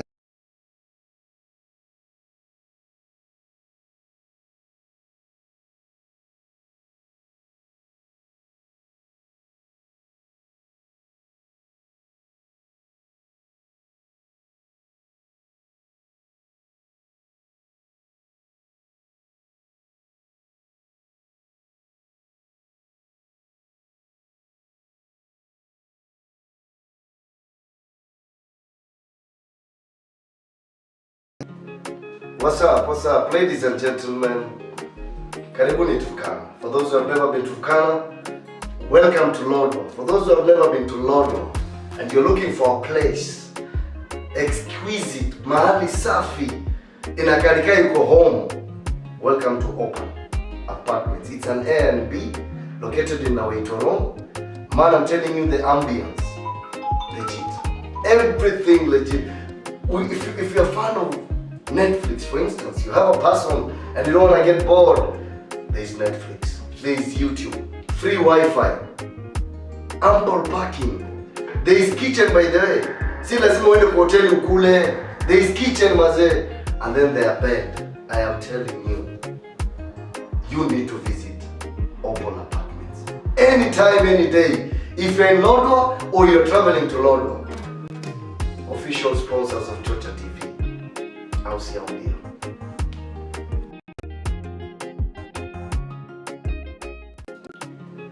What's up, ladies and gentlemen? Karibuni Turkana. For those who have never been to Turkana, welcome to Lodwar. For those who have never been to Lodwar and you're looking for a place exquisite, mahali safi, inakarika yuko home, welcome to Open Apartments. It's an Airbnb located in Nawaitoro. Man, I'm telling you, the ambience, legit. Everything legit.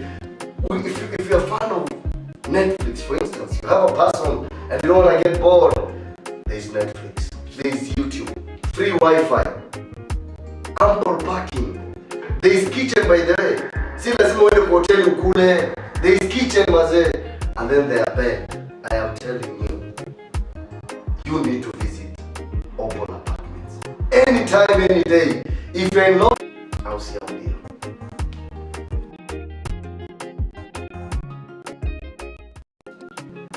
What's up, ladies and gentlemen?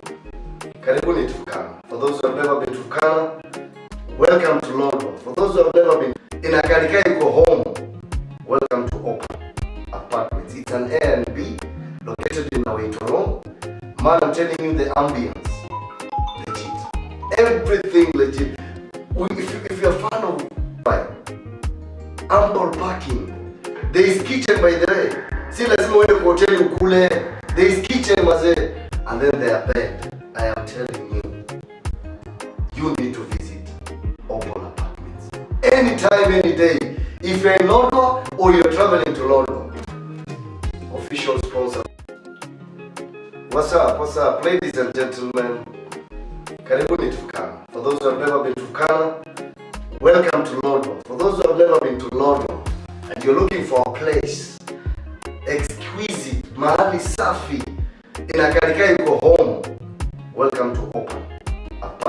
an A and B. Fan of Netflix, for instance. You have a person and you don't want to get bored. There is Netflix. There is YouTube. Free Wi-Fi.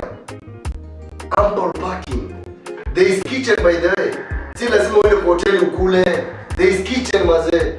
And then there are bed. I am telling you, you need to visit Opal Apartments. Anytime, any day. If you're in Lodwar or you're traveling to Lodwar. Official sponsors of Chocha TV. What's up, ladies and gentlemen?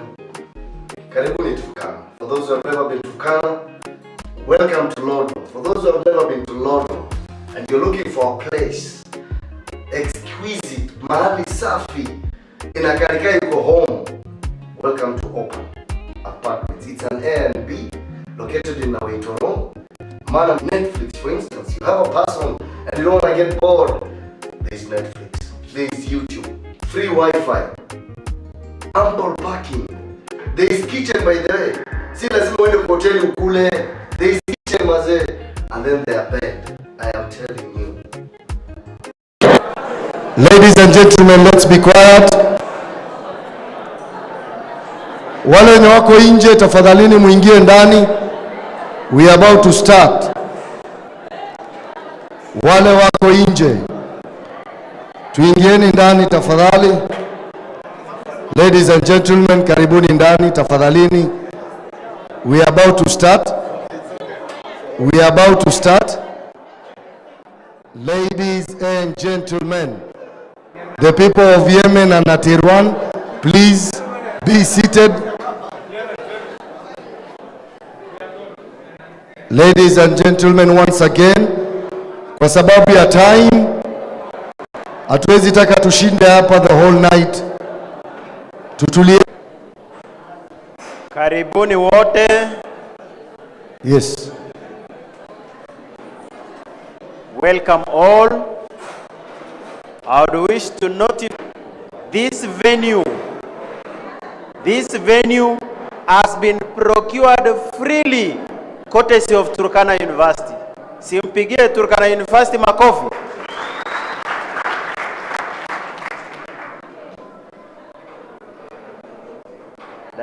Nafanya hii debate happen. We thank Turkana University for giving us this place. We thank Sunbream Premium kutupatia mkate na yogurt. We thank Opal Apartments for giving us data. We thank Marble Events for giving us entertainment, for giving us sound. And if you haven't liked our page, tafadhali, we don't charge you a dime. All we want from you, you like our page, you share, you tag, nothing else. And the guy behind the designs of our posters is none other than Kevino Waimani. This lighting system, electrical works. Yes. Electrical designs, connection of the music system, all those stuff. Anatufanyia all the connections. Usimame ndume bana. Huyu jamaa anatufanyia kazi free. Yes. Atumpatie hata shilingi 10. And the man behind the cameras, huki jamaa anasimama hapo 4 hours non-stop. Is one and only Josephat Ekiru. He has his YouTube channel inaitwa Canon Media. Blue. Huyo mwenye amevaa blue. Stands there for 4 hours. Hana maji, hana nini. Is not paid to make sure those guys who are online are getting the picture clear. Then you have Troopix, the man behind our photos. Ukiwa nyumbani na unataka have a nice photo for your birthday, wedding, anything, you call Troopix. The CEO Chocha TV is none other than Dahil Esmail. Kijana alonyangalima. Asante. Thank you.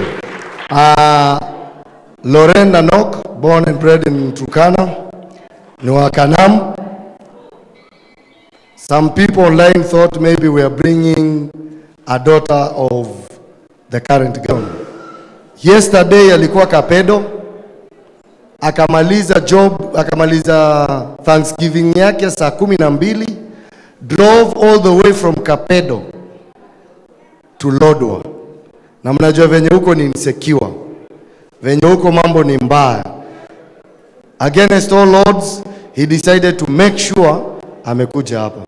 And he's our moderator, he's a person who is giving us advice, he's the person who is trying to mentor us in terms of leadership and those other things. Karibu daktari. Kuna kitu Daile ataka kusema. Hii show tunafanya na maji, atulipi hata shilingi moja, mimi na Lorin. Very true. Tulimaliza jana sherehe yangu, nikaamua kuja ili Waturkana wajue kazi ya women rep yao. Asante sana. Asanteni kwa kufika. We are getting motivated. We are happy. Now, we are starting our second session. Lorin, you want to open up the session? Yes, please. So welcome everyone to our second session, and it is still a question and answer. So from the south, and not only from the south, anywhere, any part of the county. Also, I have not had any of you candidates mentioning anything to do with health, because you cannot talk about empowering children, women, and even men, educating children, and their health is not, in your mind. So kindly, each one of you, take time to explain to us what are you going to do concerning the health sector that is already, draining some of the residents in Turkana, in terms of, talk about malnutrition, talk about everyone, not only women and girls. Also insecurity, because it poses the lives of people in Turkana. Schools are closed, businesses are shut down, traveling and businesses are put on a pause because of insecurity. Talk about how you're going to curb the cases of insecurity, and how is this problem? Questions, those are the questions from our viewers. We will go to those questions after the plenary. The issue of insecurity and the issue of health, the two key issues. You will answer them when we'll be handling the issues from the plenary. Before we go to the plenary, I hope the mics are ready for the plenary. Be with your microphone. Just leave your notebook there. I want you to face the other candidates. Choose one candidate and ask her a question pertaining this position.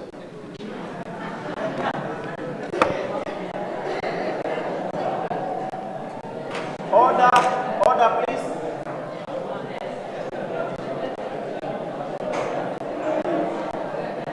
Randomly, any one of the aspirants, randomly. Okay, my question goes to Susan Aletia. We understand that for the Turkana people, we are in the stages where we want to empower women. And one of the ways of empowering women is by mentoring them, which means to also show women that we can also fight for our space in the male-dominated spaces. So we've had many people call younger women who are trying to mentor other girls by trying to fight for their space as maybe for the position of women reps. And they view you as, instead of being a mentor, by going for deputy gubernatorial candidature, by going for MP or maybe Senate, because that is where you had started your ambitions from, you came again to suppress the energy of the younger girls who are trying to go for this position. So is it indeed mentorship or otherwise? Thank you. Thank you, Odanda. You can sit down. Susan, just a minute. Just a minute. Cecilia, please step forward. I am giving you an opportunity to choose an aspirant randomly, a candidate randomly. Ask a question so that we get a response from her. Your question is directed to who, and what is the question? Okay. Maybe Honorable Udande got my leakage. I wanted to ask Honorable Susan, but I can ask Honorable Pauline. Order, please. Order.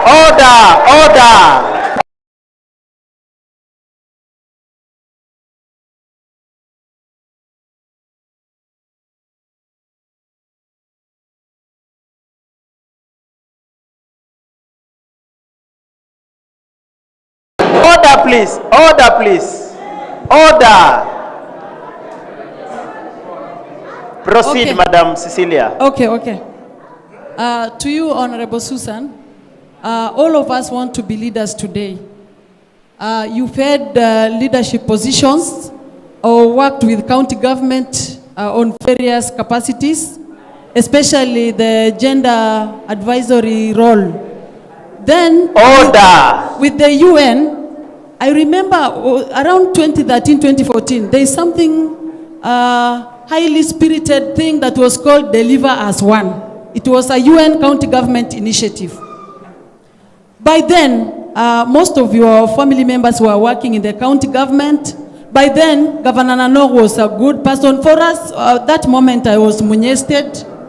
Today, you can poke holes and criticize Nanok's government, yet you are in that time.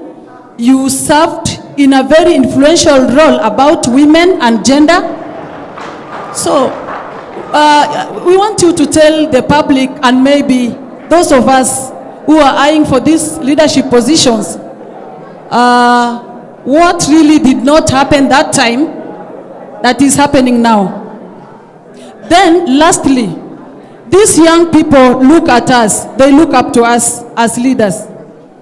As for me, integrity is one of the core values of any leader. If today I would say Nanok is good, even tomorrow when I will be in a different political orientation, I would still say he is good based on ABCD. We wouldn't want as leaders today, we praise someone because you are placed somewhere that serves you and the interests of your people. Then later on, if things go wrong, you start criticizing and maybe bad-mouthing and all that. Although, I'm not saying Honorable Susan has bad-mouthed anyone. She hasn't. What I'm trying to bring across is, I think you are getting my question. Are you getting my question?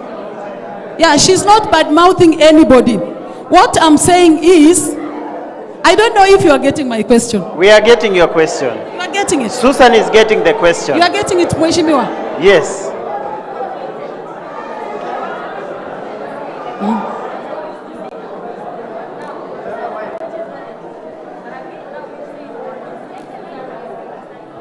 Okay.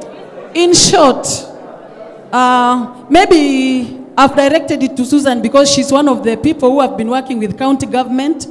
But the question is to you, the people of Turkana. Today in our public barasas there, some of us have suffered a project tag. Yet, in the last dispensation, we were not even working with the county government. We were on the opposition. But today, we suffered the project tag because Nanok maybe is supporting our political lineup. And the people who used to work with Governor Nanok, who used to block even some of us from accessing some positions, business opportunities, today are the people saying that Nanok is not a good leader, that anybody Nanok is supporting should not be given a position. Silence. Are you done? I'm done. Very well, have a seat. But Honorable Susan can choose to answer that or not. She's not the only one doing that now. I will reframe the question. Have a seat. Madam Susan, the question is, you are in Jubilee, the other person is in UDA. Who is a project? Are you a project because you are in government and now out, or Cecilia is a project because she is in UDA? Who is a project according to you? Number two, why do people, others, when they move out of government? Are you party to the people who badmouth the government or not? Is that question framed well, Madam Cecilia? Very well. Susan, Madam Susan, you have an opportunity to ask anyone the question so that we come to answering those questions. Who do you think you can ask the question?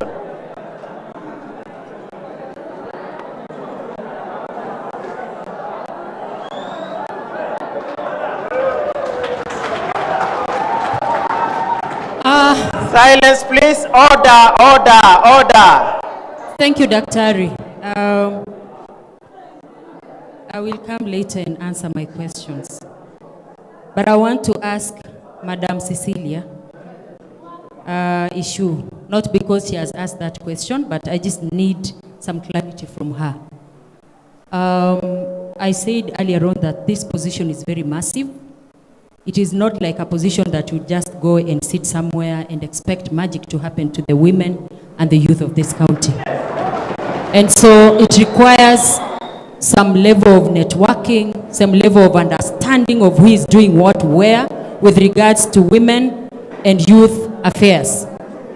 And so I would want to hear from her what her strategy is like for her really to accelerate the service provision and service delivery to the concerned persons that this office is supposed to serve. And this is coming from her logic of always saying, "Kigirae akapande." So I just want to understand. Kwa sababu akigirae akapande, yakwe kokonai. I just wanted the media to understand, the plenary to understand from her that it is not about akipande, because I earlier on had her some experience that she has. Thank you. Thank you, Madam Susan. Finally, Madam Pauline. Do you have a question? Order, please. Order, please. Order. Madam Pauline, do you have a question to anyone, any of the candidates? If you don't have a question, you can decide to. Order, please. Order. Order. I think, Dr. Some of these questions now are turning to be personal, which we don't want to. We don't want to. For me... I would wish to answer that before you respond. Yes. In psychology, there is something called emotional intelligence. The reason why I'm asking these questions, one, is to indicate to you that we will remain Turkanas, we will remain friends, we will remain neighbors after 9. Secondly, I am provoking your emotions so that the plenary will understand which kind of women rep they are dealing with. Whether you will take things as face value or you will get serious with issues. Continue, Madam Pauline. Thank you. Dr. Mine, I don't want to ask individual question to these ladies. My question goes to these ladies. Order, order, order, please. I'm talking to the ladies, not to the plenary, please. My question goes to these ladies. That let's work together. I know I'm a mother to most of you. I'm a mentor. I'm a mentor to you. I've mentored women who are now in position like Susan. So my question goes to Susan. Order! Order! Silence, please. Let Susan get the question. Proceed.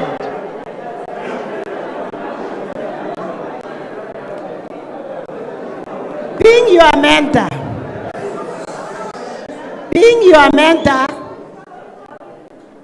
I first went into Jubilee after Muñez came to my house to convince me to be the women rep. That time I was working. Susan was nowhere. But in March, she decided to come on top of me and she got me out of that position.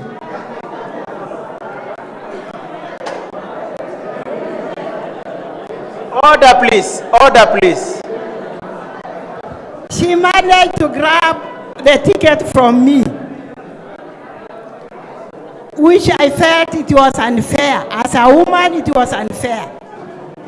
And if it was me, I told her, why didn't you speak earlier that you wanted to be a women rep? I would have left that position for you. So, as women, we should respect one another. Because if we topple on top of other women and we are saying men are marginalizing us, when it is us who are marginalizing other women. I get you, Madam. So today I'm contesting as an independent. I said all is not done for me. The people have the vote. The Turkana people have the vote. I have to go to them. They will give me that vote. So it's sad. It's a sad thing actually when I stand here as a mother, as a woman, to talk of such things. Very painful. Thank you, Madam Pauline. You can have a seat. Please order. I want these ladies to answer those questions. Question number 1 from Madam Pauline to all of you, starting from Audan. Why you are not her as a mother? Why can't you live for her? I'm not living for mom. Mom, in fact, today I'm asking for your vote. And I'm not living for her because she has done the mentorship. She has mentored us into mentoring other girls. So I want to practice also to mentor. We shall not leave the burden of mentorship to her alone. We also need to mentor others. And that is why, as a mentor, and that is why... Order! And that is why when you see me vying, one, much as I'm vying to win for this position, secondly, I'm vying because I want to inspire the people in the villages that even a mere person who does not have feeling of entitlement because of whatever they have, because of the riches they have, because of the thing that they think is experience, will also vie. So I'm sure in 2027, we shall have many youths vying, we shall have many women vying. Thank you. Madam Cecilia, why you are not live for mom? Okay, for my case, I started vying when everyone was still on a job, including Mama Pauline Lokuruka. When she was still Chief Officer Education, I had already declared my aspiration. How I wish I knew how emotive things would be at the moment. I would have done something. Don't worry. I would have done something. But my message to Mama Pauline, all is not lost. The fate of whatever we are looking for rests in the hand of God and the people of Turkana. Let them decide. Up to where we've reached, there is nothing we can do. All of us are in it now. So let the people of Turkana decide and let the anointing of God fall on any of us. Thank you, Madam Cecilia. Madam Susan, why you not your mentor, not mom? Now, I'm just wondering whether I should answer the other questions We or start begin from with that only. We start from that one, then you go to the rest of the It's questions. quite unfortunate that we actually develop people, we mentor them, and we want them to be better, yet we hold onto spaces that they are supposed to move into. So as a mentor who is currently working with young women, I would really be so happy to see them grow and even overtaking them. While we were negotiating within the Jubilee Party, I actually begged Mama here for her support because I supported her in an agile way in 2017. And as I was even monitoring her, whether she was still interested for this position or not, she also played a very low profile. And I remember I even told her that people would go to her home and she would chase them away, telling them, mwende huko kwa wanawake walima wenye mnajua watasimama, mwende kwa Susan Aletia. The Bible says there is power in the word, there is power in the tongue. And when you confess something, it shall come. And so I am a fruit of her confession. She confessed that, and I am here because of the confession that she made. So, Logiron, I told Mama I'll be working with her. I will be, she will still continue holding my hand because I have worked with her indeed. I cannot refuse that. And I was still willing to work besides her. Because when you reach, a certain level, honestly, you become an advisor, you become, now the person who should sit down and tell the younger women, please go on. So I told Mama, please cheer me on. And I want to tell her not to be discouraged. She chose her route of going independent, and of course, I wish her all the best. Thank you.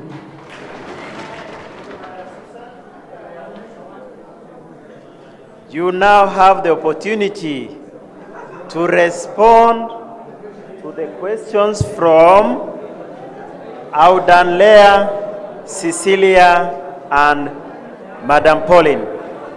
Please respond to those questions quickly. You have 5 minutes so that we can go to the plenary. The question on whether I'm really a mentor and why I should be going for this position and not any other. I want to say this. My political ambition began way long ago, in 2013. I had actually been approached to run for this particular position and even for the deputy governor position. But I felt I was not ripe enough for politics and that I just needed to earn more, experience. So I shelved it.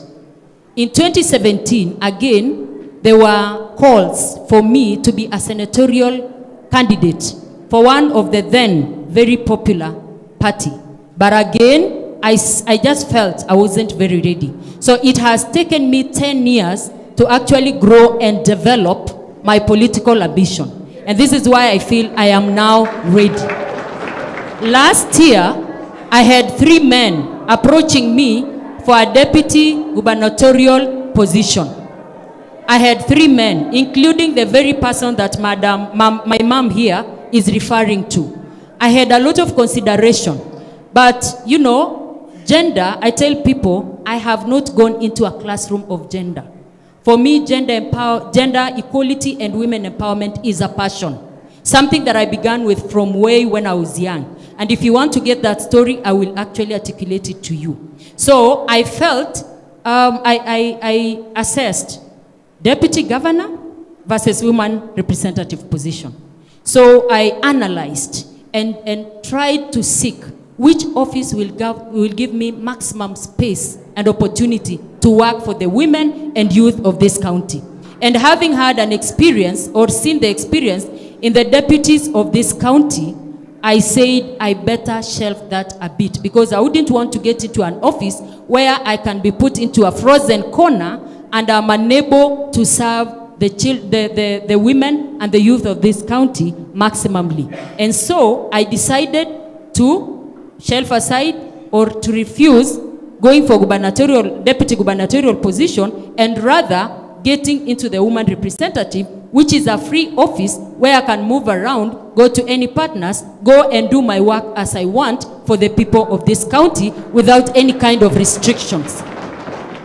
So that is how I came here. So I just want to tell my younger sister, Audan, that this is not something that you can develop overnight. You need to learn, pole, pole, pole, pole. When you are ripe, then you'll be there. So I remain to be a mentor, and this is why in this county, I am one woman who is usually called to come and talk to the youth, whether it is in the south, whether it is in the east, whether it is in the north. I have worked with the youthful population of this county, and I would really want to see them becoming better people and better women and men in this county. I really want to hold their hands. If I have one of them going for gubernatorial and they really are very good, then I would obviously support them. I wouldn't be a hindrance or an obstacle to them. So I want to say I have grown this You need to take time. You need to get seasoned. This is not something, I wouldn't want to throw you into the lake. Yeah, as a mentor, I would want to work with you side by side and show you how to navigate challenges of life as a mentor. I wouldn't want to throw you into the sea where you'll struggle to swim to the shore. Thank you. That is it about mentorship. The issue of delivering as one, working alongside county government, I want to correct this notion, because I am on live, we are all on live TV. And I want to correct this notion that Susan Alete was working with the county government. I have never been an employee of the county government. I have all along been an employee of the private sector. I have worked with the UN, I have worked with DFID, but seconded, when you are seconded, the county government only gives you an office and you help facilitate their work, but the person paying your salary is someone else.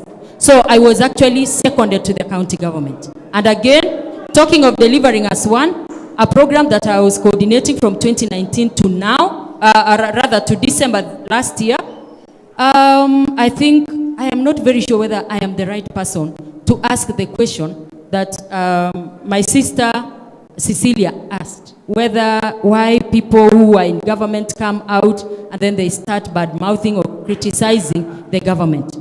I may not be the right person. But the question that I would want to ask Cecilia, what is it that was making you to abuse Nanok so badly previously that has changed now? It is only one thing. It is only one thing. Now, Nanok is doing good to you. That is why he is good. Right? He was bad the previous day because he was not doing good to you. So, I am one person who doesn't care, and I don't criticize anyone. I cannot badmouth anyone. If you have any evidence where I have talked ill of Nanok's government, kindly forward it to me, and I will apologize. But I don't think I'll be on that kind of a side to do that. Thank you very much. Thank you, Madam Susan. Madam Cecilia, you have a right of reply. 1 minute, you debunk that. Okay, thank you. Okay, to my sister Susan, whatever was between us and Nanok was purely politics. Politics is interest, as they say. By then, Nanok was on the other divide. And me, my background is business. I'm a businesswoman. His government was not taking my interest in place. So I wouldn't support him. I decided to support the opposition. At the moment, I'm praising Nanok today. I'm a politician. I've been a politician. In fact, the seat of women rep has been my dream all along. By 2013, bloggers had opened a page for me, Women Rep 2022. Even in 2017, people told me to vie, but I decided to decline because Mama Joyce was then defending her seat. Is my family, she's my friend. So I showed respect and declined. So in 2017, I declared my aspiration earlier than any of you. Although I knew Mama Pauline would come, she was aspiring to be, I think, MP Central. So, okay, it's not even an issue of first come, first serve. It rests in the hands of the people and the will of God. Thank you, thank you, Dr. I want to set records clear. The difference between my family then with Governor Nanok was purely politics. And as I said, politics is interest. When our interests have aligned, we've come together. Deputy President Honorable William Samoei Ruto is a family friend of mine. Now he's fighting for presidency. And Governor Nanok saw it well to support the deputy president. The only convergence. He has nothing to offer me now. He has no business to offer me. He has no job to offer me now. But I've decided to greet him and work on with him. Thank you, thank you, thank you. Thank you very much. I think the candidates have had the opportunity to ask each other questions. Susan, we want to go to the plenary now. Please, if you don't mind, time is up. Mine is not Please, a question.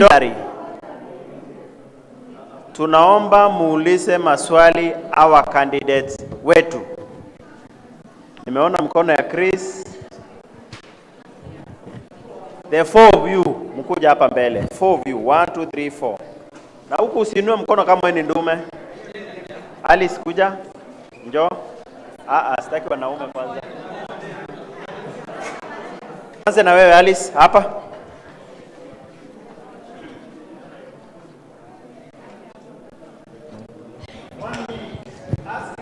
Okay, good evening all.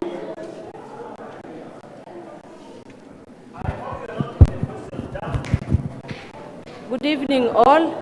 My name is Alice Cheshir Chai. I'm the chair lady of HMAITO in those positions. So my questions are about 4. The first one is the role of women representative is legislation.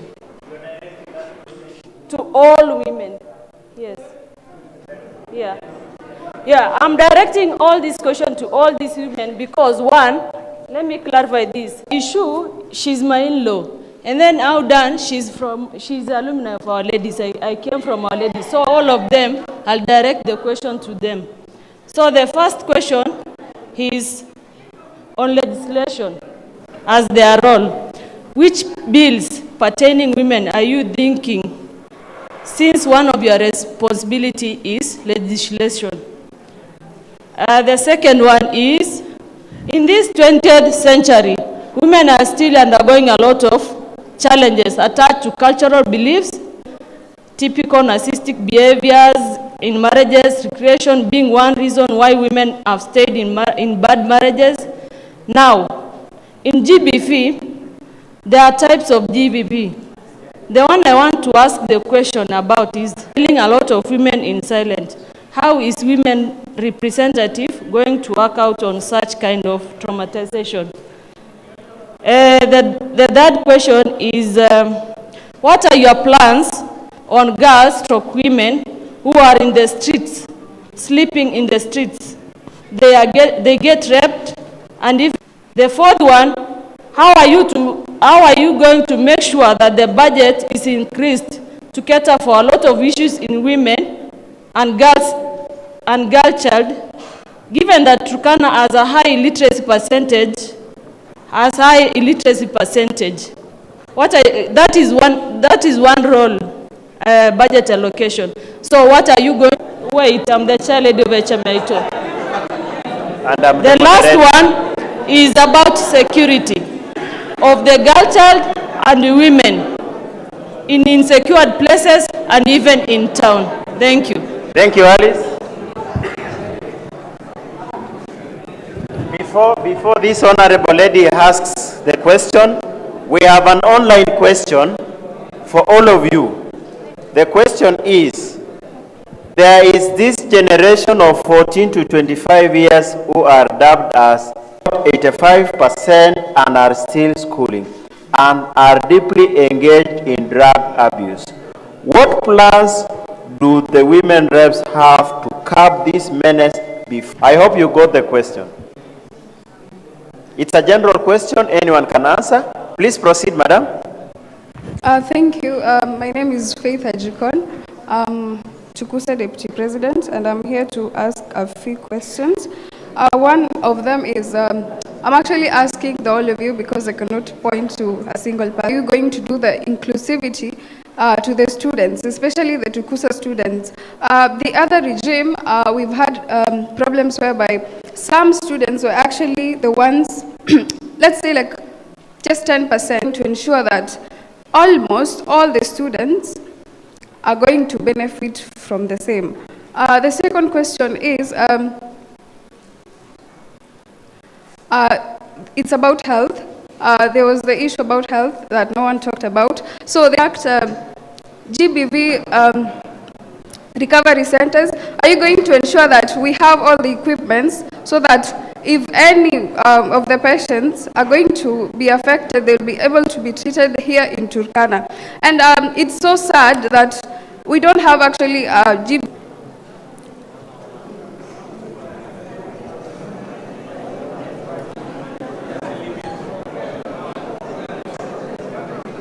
The women, every one of you is talking about empowerment, giving grants to the women in town.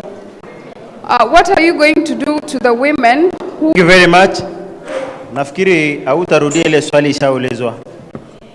Sawa. Na iwe tu moja moja.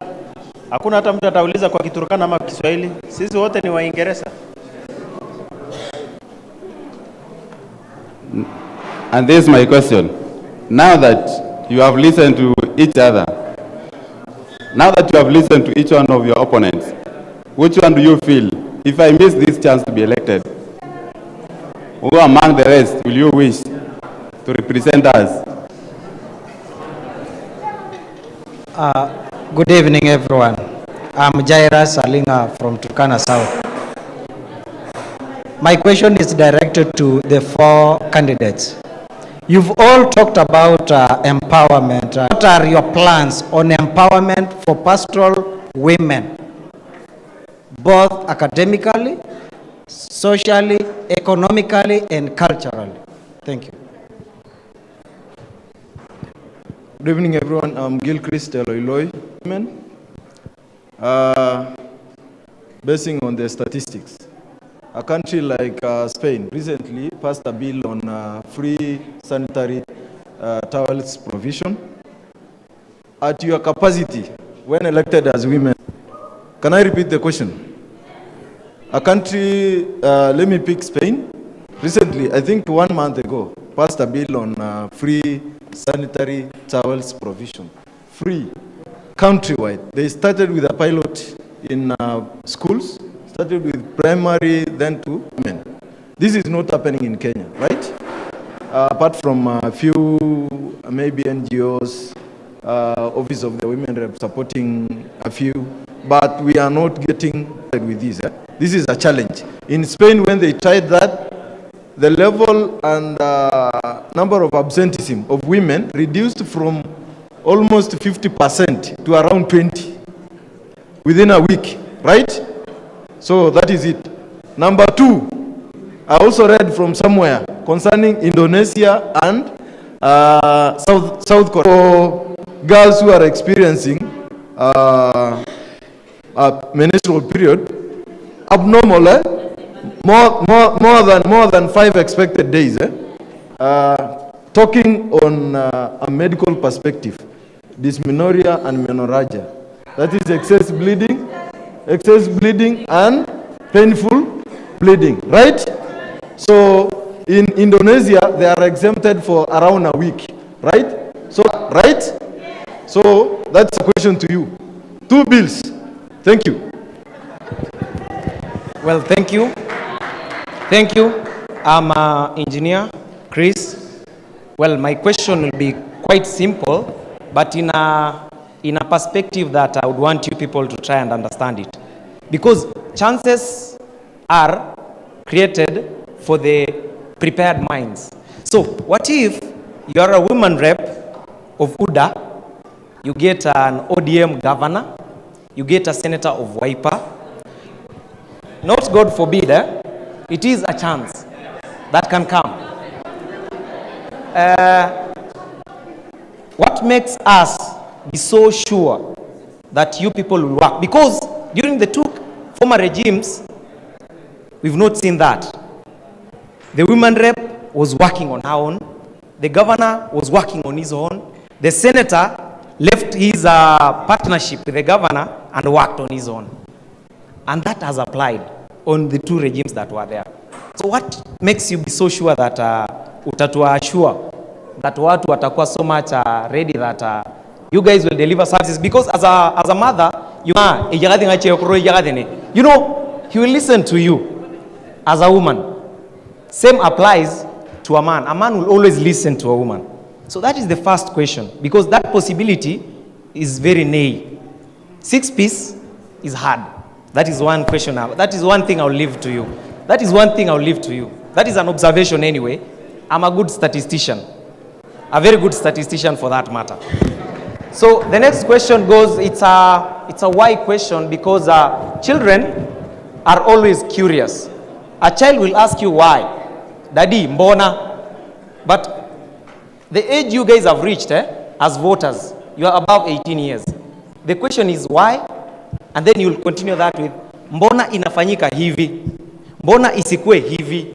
You know, our women representative, their position is not to distribute pads, as someone was just putting it across. You know, these guys are supposed to come up with things that we are supposed to move forward. Our county, believe you me, our county is backward in many things. And it is not as a county, it is as a country. We have missed 3 phases. The Industrial Revolution, that is the Industrial Revolution. We don't have any industry around Turkana. Secondly, we have missed the technological revolution. And thirdly, we are missing the crypto, the moneyless, which is called the cryptocurrency. We are missing that. That is the 3rd generation. But we are still fighting something we call food safety. We are not supposed to be doing that as at now. We are supposed to have a very serious working county government. Over the 10 years, we've been having 120 billion Kenya shillings. We are now supposed to be a face that is forward. So it is the women, it is a woman, I will approach her as mama. Mama, sasa si mavijana tutapata wapi kazi? Mama, ambia bas governor create a certain docket that will lead to another docket that will lead to another docket. That is what is supposed to be there. Youths are supposed to be talking things that are moving forward. We are not supposed to be backward. Si ati sahi ati unaanza kusema ati sijui mama sijui alikuwa, no, hapana. We are supposed to be idea based. Idea based. That is the current politics we are supposed to be talking about. Thank you. Thank you very much. Twende round ingine. Twende round ingine. Haya. We start with Cecilia. Respond to an issue that has touched your heart.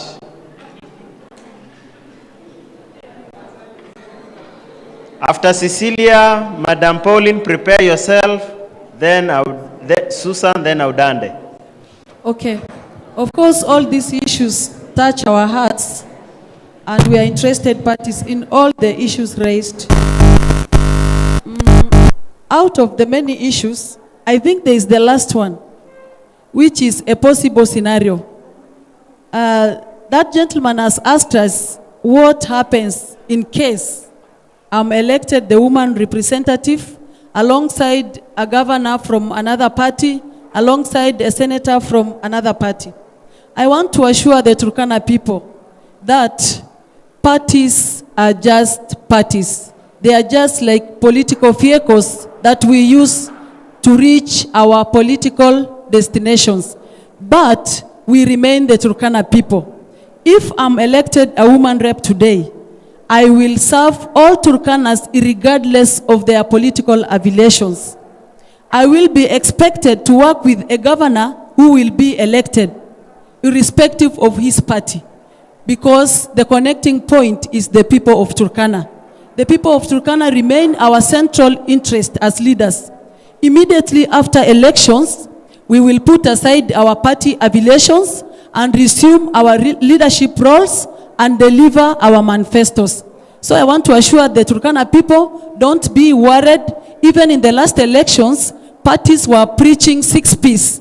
But in the long run, God and the people elected their leaders. We had Governor ODM, we had a Jubilee women rep, we had several leaders from various parties. And okay, it depends on personalities. There are those who carry on whatever emotions we have now during the campaigns up to service delivery. But as for me, and I'm sure even for most of these women seated here, being mothers, being women, that places us in a very crucial position to be the symbol of unity. Even in the last regime, the current woman representative was trying to bridge the gap when these gentlemen were just fighting, when these gentlemen were politicking around, when these gentlemen were delaying to deliver services to our people. Mama Joyce was trying to bridge the gap. But because she was one woman among like 7 men, maybe it was difficult. But in this time, I think there are women trying to vie for MP positions. There are women trying to vie for MCA positions, and the Turkana people this time would want to elect women. And I know there will be a mix, and we will have a mix of personalities, and we will deliver to our people. Then the second issue that has touched me is the issue of inclusivity of bursary. There is, the Deputy President of Tukusa was raising it. I think the money allocated for bursary in the office of the women rep, if I'm not wrong, is around 2 million per financial year. And that translates to academic year. 2 million versus 7 sub-counties, and versus the number of students Dr. Logron was telling us, is not a joke to balance. That is why I have decided to tell the Turkana people that for me to address the issue of bursaries, I will pick scholars who will be sponsored by the office of the women rep. If people are pursuing medicine, I will just pay for the 2 doctors or the 2 lawyers instead of paying piecemeal, and at long run, our students have not benefited. So it's not an easy task. We will try our best. And among the other issues, there's this also issue of the Atupangwingwi segment of our youth. It is true our youth are jobless. They have been exposed to drugs because they are the most vulnerable segment of our population. At the moment, Turkana Form 4 leavers are more than 100%. They just finish schools. Some of them get lower grades, and you know, the world tells them it's over, and they result into drugs. We want to restore the hopes of such people. If you get lower grades, there is always life ahead. If you see some doctors today, they attained lower grades in their secondary education, but because they were given chances, they went ahead and furthered their studies. So as the office of the women rep, under my patronage, I will ensure that the hope of Form 4 leavers and the hope of school dropouts is restored. We will take them to technical institutes, and for those who would want to take polytechnic and diploma courses, so that they bridge their courses to attain degrees, masters, and PhD at long run, we will support them. We will try to support them. I know this money will not sponsor everyone. That is a fact, but we will try where we can. And then the question raised by the chair lady HMA Ito, all of them were based on GBV and early marriages, and okay, I think I will give the other women reps chances to respond to others, but I want to say something about the violence, gender-based violence and early marriages. The truth is today, the statistics out there is, in 3 Turkana girls you meet today, 2 are likely to be married early. Reasons that make our people marry their daughters early are just known to us. One is poverty, the other one is cultural based, the other one is the laws and the bylaws that have been put in place. No one is enacting them. Kenya is one country that has the best constitution. It has all the bylaws that we need in it, but we pray that when God takes us there, we will start activating some of these bylaws. We will start sponsoring some special bills that are deliberately biased towards helping a pastoral woman, a Turkana woman, a poor woman, a poor girl, and I think we will work towards a better society. Thank you. Madam Pauline, you can pick it up from there. Please be short and clear because of time, okay? We didn't say anything about the street children, but I had it earlier and I didn't mention it. Actually, we have a time bomb with the street children. I carried census in Lodwar town. We had over 400 street children in Lodwar town. Only Lodwar town, not Kanamkemer, not Naguamekwi. So the street children are an issue. And this made me to open the rescue center on your way to Kalokol. And I took a total of 30 students from the street to this center. Today, The other day, I met them coming from school, from St. Mary's, and I was so happy that they have gone to school. But unfortunately today, I met 2 of them who have gone back to the street. And I felt so sad. So the other day I was telling the MCS, we are building the ECDs and there will be no children in those ECDs. Why? Poverty. Poverty is taking our kids to the street. The second thing, most of these kids have lost their parents because I did analysis to do as a county to see how we can cater for the old mamas because they are really in need of care from the county. So the issue of street children is with us. So those centers have to be managed. The other day when I was talking to the governor, he told me the county might not have the resources for running the street children. So the office of the women rep will have to take some of the work from those centers so that if it is feeding or paying school fees, because school fees the county cannot, the county is feeding no school fees, so that we can save those children. They are very bright. To tell you the truth, one we took to Ortum, and he came back the other day with 6 A's. 6 clean A's, and we picked him from the street. So these are our children, they have brain, we have to take care of them. Any other point? The other point I wanted to look at is the issue of increasing budget.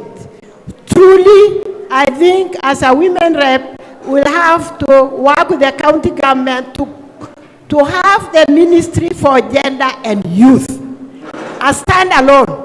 Not being put together with the trade or other things, because when they are put together with the trade, the issue of youth and women are not addressed. Let's have the ministry and the budget goes to that ministry, because the youth and the women are a big issue in Turkana that need to be addressed. So we should have one ministry for that. Thank you, thank you. Time is up. Please wind up. The other one is empowerment the pastoral women. The pastoral women have a lot. The Uchanga Initiative.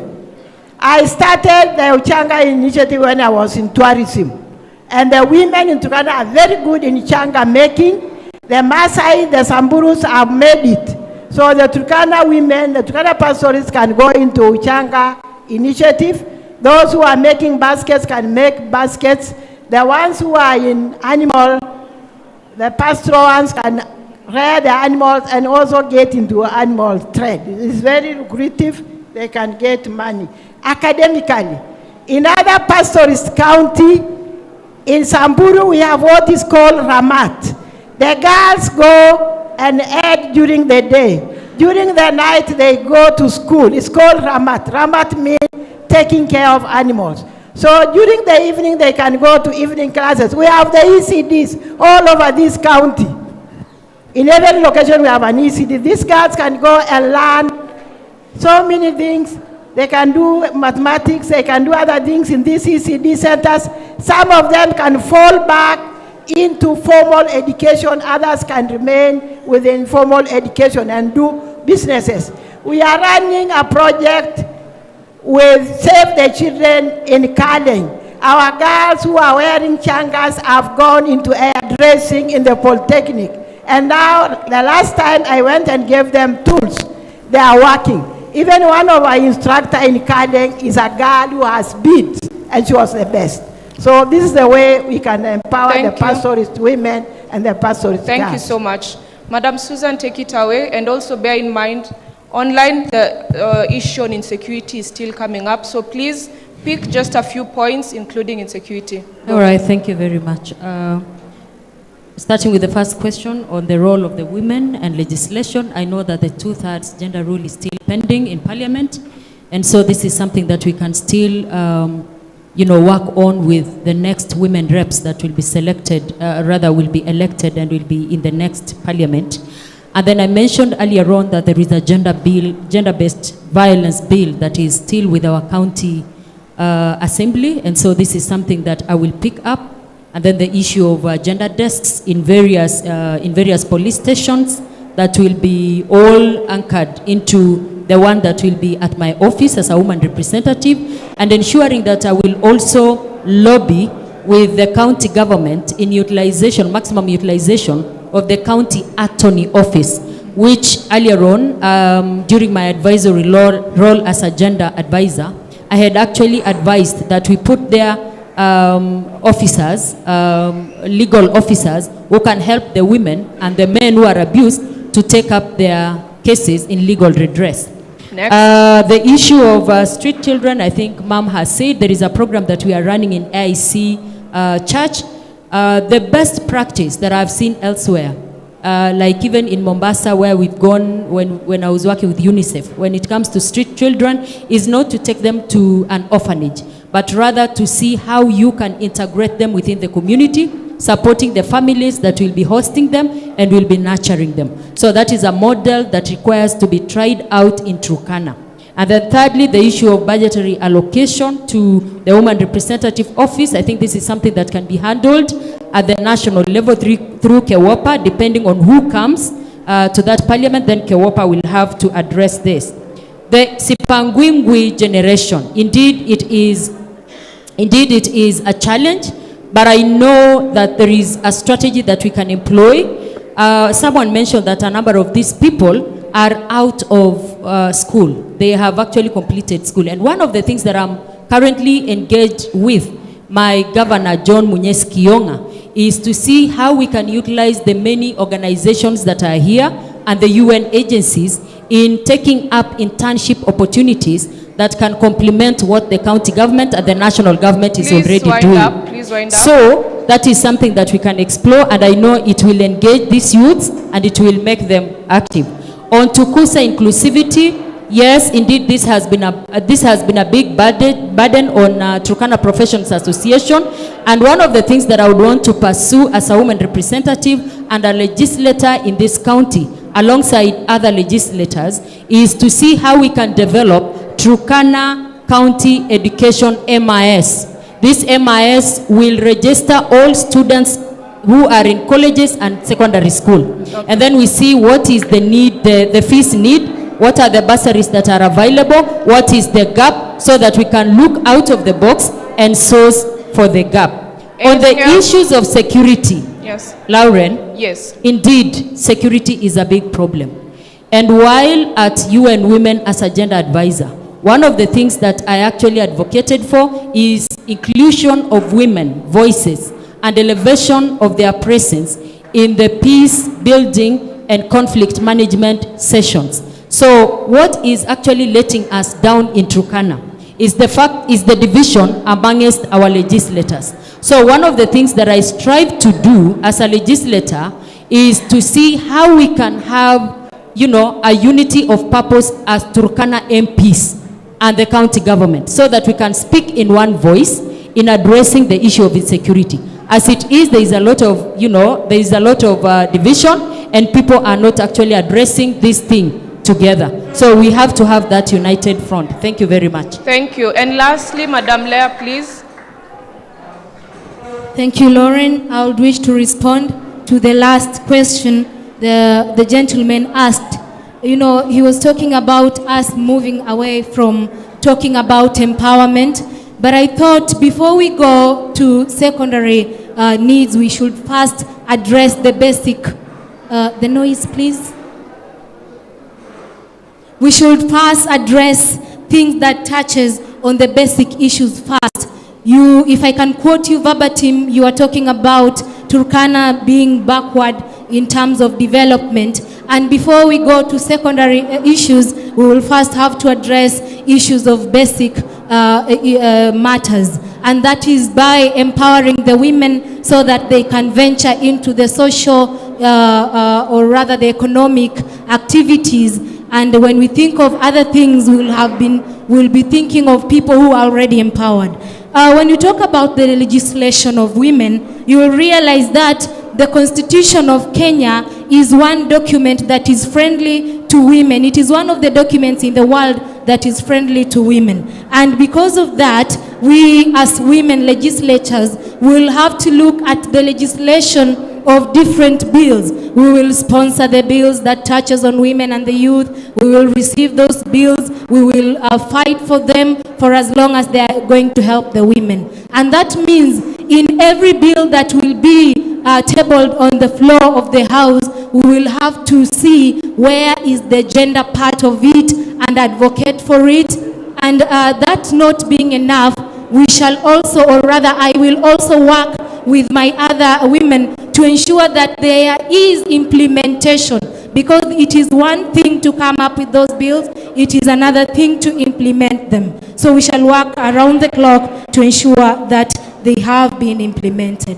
About the sanitary towels, I wish to confirm that it is not the work of the women rep to provide the sanitary towels. However, it is mostly about the innovative nature of the legislature, the innovative nature of the leader. And that means we will have, or rather work with the TVET institution, work with the people who understand about how, because sometimes the sanitary towels can be expensive. So we look at how best we can let's maintain silence, tafadhali. Continue. We shall work on making the reusable sanitary towels to help our girls who are not able to buy the sanitary towels. So that way we will be working on their creativity. Another thing we are going to look at, if you're going to be elected as a women rep of ODM or any position, and you get a governor or other positions from different parties, I can assure you it works on, hello, I can assure you that it is important to look at, or rather this scales down to the interpersonal skills one has, the leadership skills one has. Like I can assure you, I have the interpersonal skills, the consultative skills, the teamwork spirit, so I'll be able, it will not be hard for me to work with the other leaders because of the skills that are in me as a person. And also, finally. Okay, when we talk about the issues of security of women, this is something that touches everyone in the society, especially here in Turkana, and you'll realize that the women suffer the most. So we will work with the other legislatures on the other side, on the neighboring communities, towards coming up with mechanisms that will make them understand that it is important for us to live together because we are permanent neighbors. And by that, we mean with the mechanisms, like one of them, we look at how best we can motivate the cattle rustlers who have stopped cattle rustling, or rather the reformed cattle rustlers, so that the others will be interested in stopping the cattle rustling. We shall work with other female leaders in towards talking to our fellow women and the people of the society by coming up with exchange programs, by coming up with programs that will enhance our unity in our diversity in Turkana and our neighboring countries. We shall sponsor bills and follow up on bills that will enhance our security regardless of our political affiliations, regardless of any other thing. Thank you. Can we all clap for Audande? Can we all clap for Cecilia? Can we all clap for Susan? Finally, let's clap for Pauline. Please step forward here, all of you.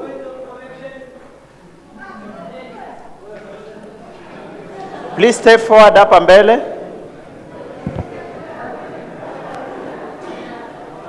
As part of this show, mbele tu hapa chini, we are preaching for unity. We are preaching for campaign bila noma. We want a peaceful campaign.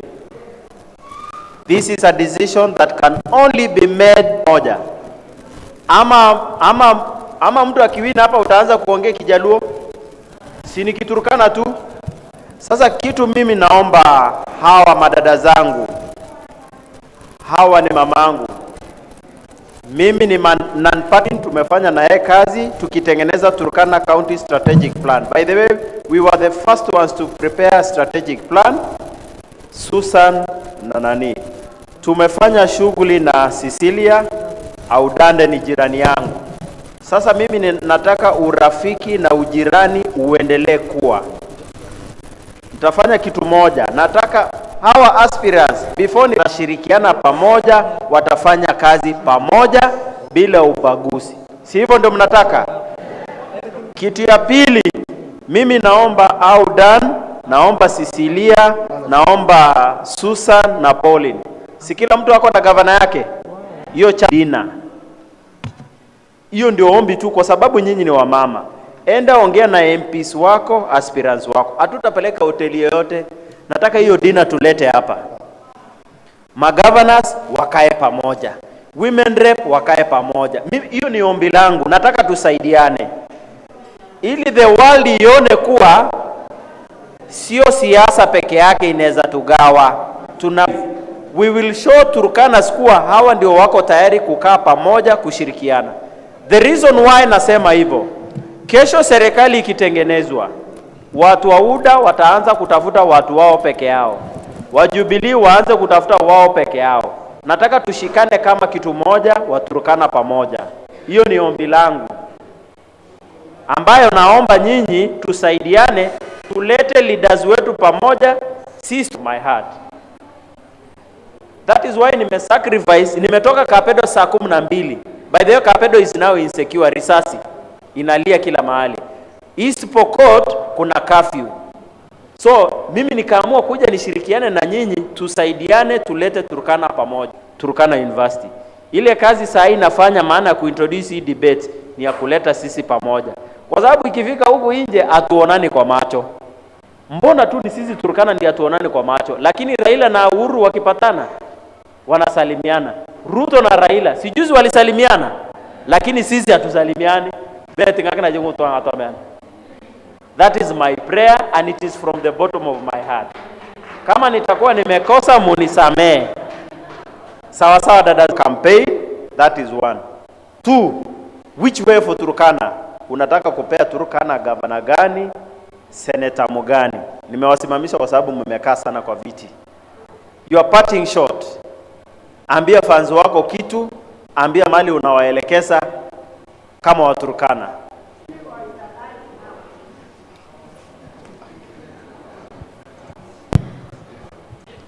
Good evening. Yeah, I want to take this opportunity to thank all of you who came for this wonderful debate. And also the organizers. This is well done. It is good for you people to hear your aspirants, so that when you choose them, you know who you are choosing. So people, that it is you who choose whoever you want to choose. It is your right. We come to you to beg. We come to you to ask you to give us those votes. So by the end of the day, make your decision and make it correctly, so that tomorrow you don't regret over your position. For me, I'm an independent candidate. I don't fall under any party. I registered with a political party, very cheap to register with a political party than going through. And it's also the political party that registers the other parties. So I'm an independent candidate. I'm looking for my votes from the Turkana people. It was taken away and I gave it away. So I'm here asking for those votes, and the Turkana are going to decide on the 9th. It's you to decide. So for me, I don't belong in any party. I'm an independent candidate. Thank you.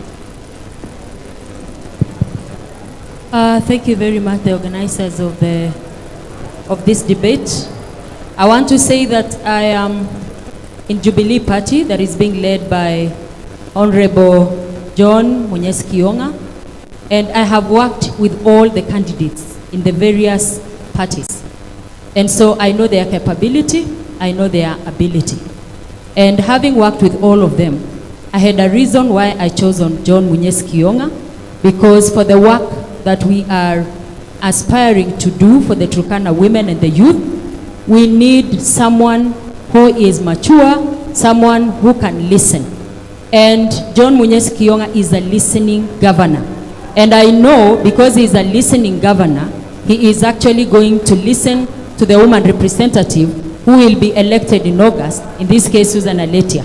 And so this is why I am vouching for him. And then for the Senate position, I am vouching for James Lomenen Ekomwa, also known as Lokomol Nyarian.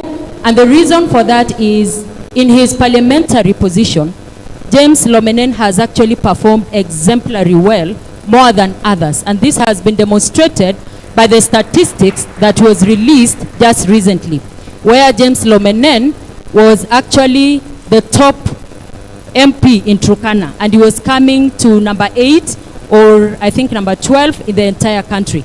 We want him to bring out the best practices from the south to other areas in this county.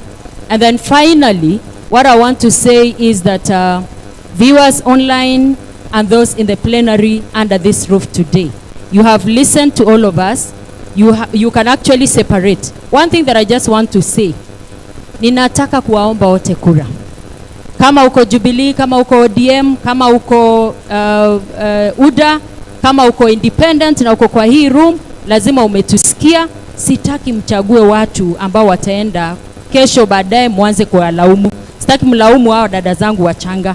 Na pia sitaki mlaumu mama ya kwamba ati amekuwa too slow. So I present myself as the best candidate. After all, I am the median here. I have 2 younger sisters and I have our mother here. Please give me this job because of the expansive experience so that I can work for you. Sitaki mlaumu mtu. In the 5 years, I've offered myself to you as the best candidate. Thank you.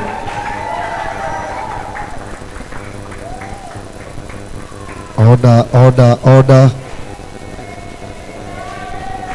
Order, order, order. Tafadhalini order. Order, order, order, order.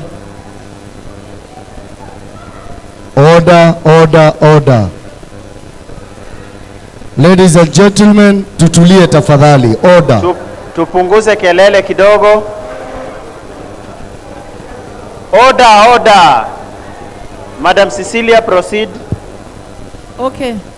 That was my deputy governor arriving. Order, order. Mheshimiwa Ekusi Lore, welcome. That is my DG with his entourage. Okay. As I had said earlier, my name is Cecilia. Order. Cecilia, just a minute. Situnyamaze tusikize Cecilia. Order. Okay. As I had indicated earlier, my name is Cecilia Asinyen Ngitit, the woman representative aspirant from UDA party. My presidential candidate is Dr. William Samoei Ruto. My governor is Honorable John Lodepe Nakara. And my senator is Honorable Benedict Edapal Lokamar. And of course, I'm the women rep aspirant in Kenya Kwanza Coalition. Okay, to you, the Turkana people. We have not yet reached a point where any one of us, whether with a PhD, a master's, or whatever, we have not yet reached a point of bragging or becoming proud of our education. So long as our statistics still rate at 80% illiteracy levels. When I refer to my people asking them to help me get into parliament by a vote, by an ID, of course during the voting day, the ID and the voter's card are the weapons of that day. All of us have gone to school in our small ways. We cannot despise each other. No one has chosen to be illiterate. Even the 80% of the Turkana nation who are illiterate have not chosen to be illiterate. Circumstances have made them find themselves there, and we are sorry about that. And as the leadership... Order. Proceed, Madam Cecilia. Okay. The judge is out there, and the master of vet is out there. If God says, I will be the women rep, I will be, and there is nothing you can do. If the people of Turkana will elect me on 9th August, I will be their woman representative. If not, life will move on. This is the message to the young people.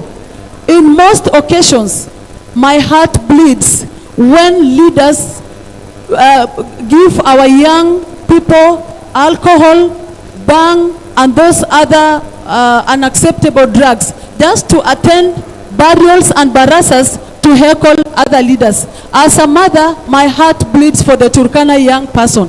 And as leaders standing here and those who are not here, my message to you is, can you be mindful? Can you be a father?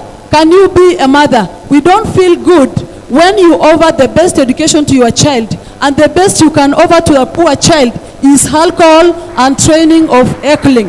Whatever that has been happening in recent occasions, including burials, is despicable, and I condemn it with the strongest terms possible. About the elections, it is a one-day event, but we will suffer for 5 years. The truth is, with the politicians on board, me included, we will sweet talk you and get your vote. But when it reaches service delivery, it will become another story. The thing is, the Turkana people, you are here with God, only the two of you. Let me be truthful and factful to you. Even those leaders who are sitting today in those seats were asking us for their votes. They were giving us beautiful manifestos, but when it reaches delivering them to us, it becomes a different story.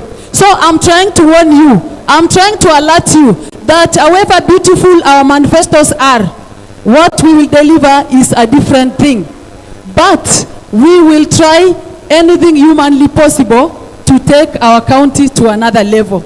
It will be wrong for me to promise you heaven, yet I know it's only God who can take you there. Thank you. I will deliver to you what is there in that office. Thank and you. I will get out of my way, even if it means working with partners to deliver my mandate. Anything outside that, I will not promise you. I will pray for you. Thank you, my people. Thank you. Thank you very much. Good evening, ladies and gentlemen. My name is Audan Lea Lokala, the ODM candidate for the women representative position. And I am so happy to be here, and I would wish to, before asking for your votes, I would wish to give you the lineup for ODM right from the presidency. It is Raila Amolo Odinga for presidency. It is at the county level, Mheshimiwa Napotikan. And I want to assure you that the name Napotikan will appear on the ballot. So we will also have our candidate for senatorial position. His name is Mr. Joseph Ekalale Imoni. And we have our MPs right from Turkana South and all the sub-counties.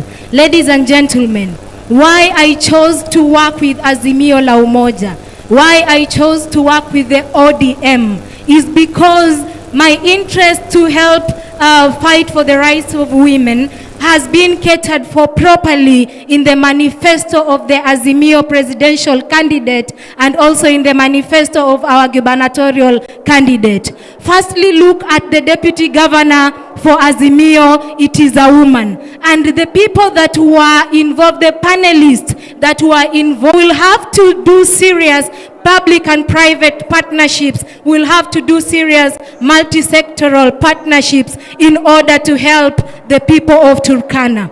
And I can assure you, as a women representative, I will not only look at the women issue, because we will realize that when we empower so much of the women and forget the men, it is very dangerous having a society that only one segment of the society is empowered. So as we empower our women, we shall empower our men also in terms of the youth.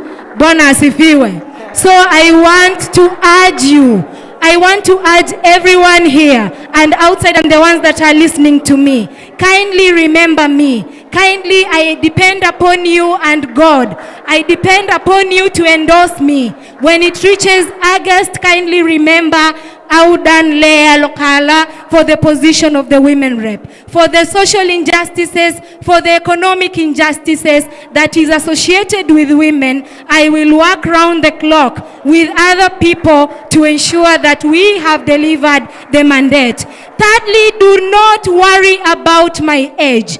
Even, sorry to sound biblical, that is my upbringing.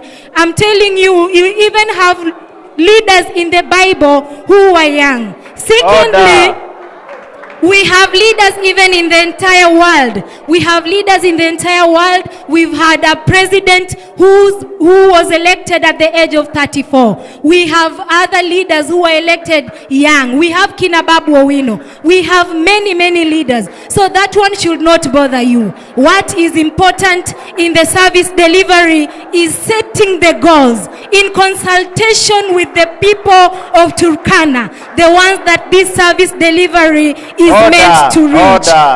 Ladies and gentlemen, when we set these goals, we shall come.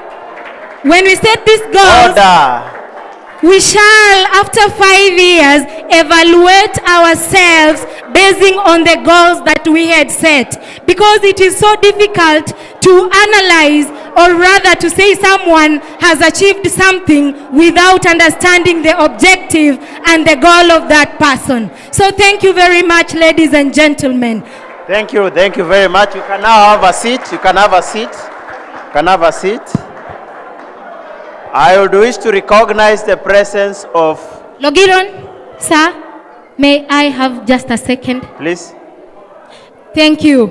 There is one thing I would wish to make clear. You women of Turkana, you people of Turkana, remember it is not war against each one of us. It is war against the menaces that are facing us. So we are not saying everyone here is perfect. We shall get who we have. We shall work round the clock towards improving what we already have and towards getting to greater heights. Thank you very much. I would wish to recognize the presence of Ekusi Lore, the UDA DG. Kuja mbele usalimie watu, alafu urudi ukae.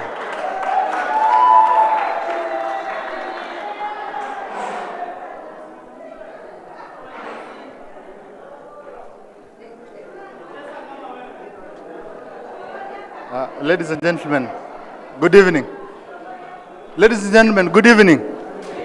Hey, I'm Jamboni bwana. Muko salama? Yes, my name is Ekusi Lore. I am the DG designate, and God willing, your next deputy governor, under the leadership of John Lodepe Nakara. We will serve you properly. We will help you change your lives, because your lives as the Turkana people matter to us. So I am sorry for coming a bit late, and you know, it's only that we had another program in Turkana South. So Bwana Ninja, we love what you're doing, and we are together with the Chocha TV family. Na tunajua with this kind of arrangement, our county is going to be great. And we also look forward to the debate between deputy governor candidates. Yes, because we need to scrutinize the contribution of every individual in the next government. Otherwise, nashukuru sana. Mungu awabariki. Asanti sana, asanti Lore. Karibu kwa show. To our women rep candidates, tunawashukuru sana. I think we have a deal of doing a dinner, a unity dinner. Please convince your battalion. That is 1. 2, you have promised to do a peaceful campaign. Si mumesikia wakisema hivyo? Hii violence, hii kutukanana, hooliganism, kula hii kuber na changa, wamesema, kila mtu amesema ataambia mafano wake, hakuna hiyo kitu. Next on the show, mukisumbua tutaleta mafans wa huko na wa huko tuwaweke mbele. Mupige kelele huko. Sawa? Tuone ni mafans wa wapi watapiga kelele. We have shows starting next week. We'll be having Turkana South. Tutakuwa na DGs, senators na governors. Kwa hivyo we kama uko karibu na hao watu nimetajataja, waambie wakuje. Kuna watu wanaogopa Kiingereza nasikia, sisi hatujui hata Kiingereza. Kama mimi sijui, tutajifunzana. Sawa sawa? Yes. Daktari. Ladies and gentlemen, tutulie kiasi. Tutulie kiasi. Ladies and gentlemen, tulieni. We have a special announcement for you.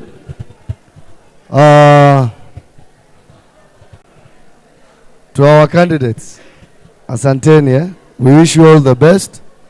Tunajua, put a lot of lights here. You guys are sweating, poleni. Some of us are trying hard. We are trying hard to make sure we are giving the online people something to watch and these people to come and watch you. Asanteni sana. Next Sunday, if all goes well, we were supposed to go to Lokichar. We wanted to take this debate, take it to the south. But kwa sababu ya logistics challenges, nobody is funding us direct with money, apart from giving us things. We hope either we go or we bring the candidates here. Tulete candidates hapa. Tukimaliza wa south, maybe we'll be doing this show twice, either Wednesday and Sunday. See if we can tackle Wasewa West, if we can do Loima. Then we go to the senators. Then I'm seeing Honorable Wakili is daring other DGs for a debate. So we will reach out to other DGs if they will wish to come. If they wish to come, we don't force. If they wish to come, they will come. So Bwana Ekusi, hold your horse for now until those other guys will respond. For that, mimi nashukuru sana. Hello. Wasiesi, mnajua mimi ni very unapologetic. Na mimi sijui kubembeleza mtu. So let's behave like mature people. Tunyamazeni tafadhali. To act kama watu wenye wamepita miaka fulani. Tafadhalini. Don't act like a kid. Tumewacha watoi nyumbani. Watu wazima wako hapa. So let's shush na tusikie. Plus hatujawaitisha do, so msiongee sana. We are here courtesy of you and we want you musikie mambo yenye watu wanawaambia. Without further ado, mimi nashukuru Dr. Logiron. Thank you for coming through. Nashukuru Lauren of Charms Media. Nashukuru all the people wenye wamejaribu ku make sure this thing has come through. Kama uje like page yetu tafadhali. Mimi nawaomba kama mjai like page yetu, like our page. 2, we are so independent. We are not supporting any party. And we are not for any party. Sisi tunajua nani, mimi najua nitavotia nani. But Chocha TV is an independent body owned by... Sawa? Anyway, asanteni. Karibuni sana tena na tena. We wish to have you photos. Each one of you apige photo. For those ones wenye wanataka mapicha ziko kwa page yetu. We are not sending it to anybody. Enda page yetu, download photos. Next Sunday tuonaneni tena. We have bread for you. Courtesy of Sunbrim. Next time ukuja na maji yenu. See you. We love you so much. Hata kama tunawazushia, msijali.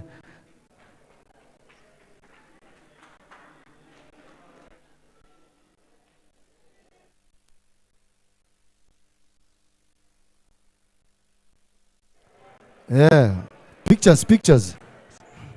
You don't want photos? Photo.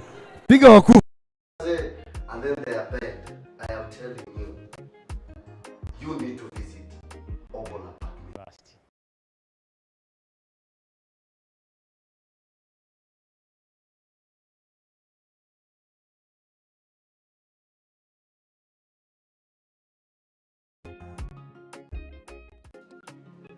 What's up, ladies and gentlemen? Karibuni Turkana. For those who have never been to Turkana, welcome to Lodwar. For those who have never been to Lodwar and you're looking for a place located in Awitoro, man, I'm telling you the ambience, legit. Everything legit.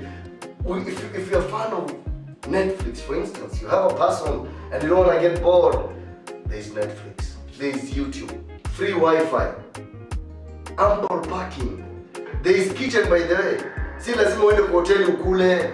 There is kitchen maze. And then they are bed. I am telling you, you need to visit Opal Apartments. Anytime, any day. If you're in Lodwar or you're traveling to Lodwar. Official sponsors of Chocha TV. I'll see you on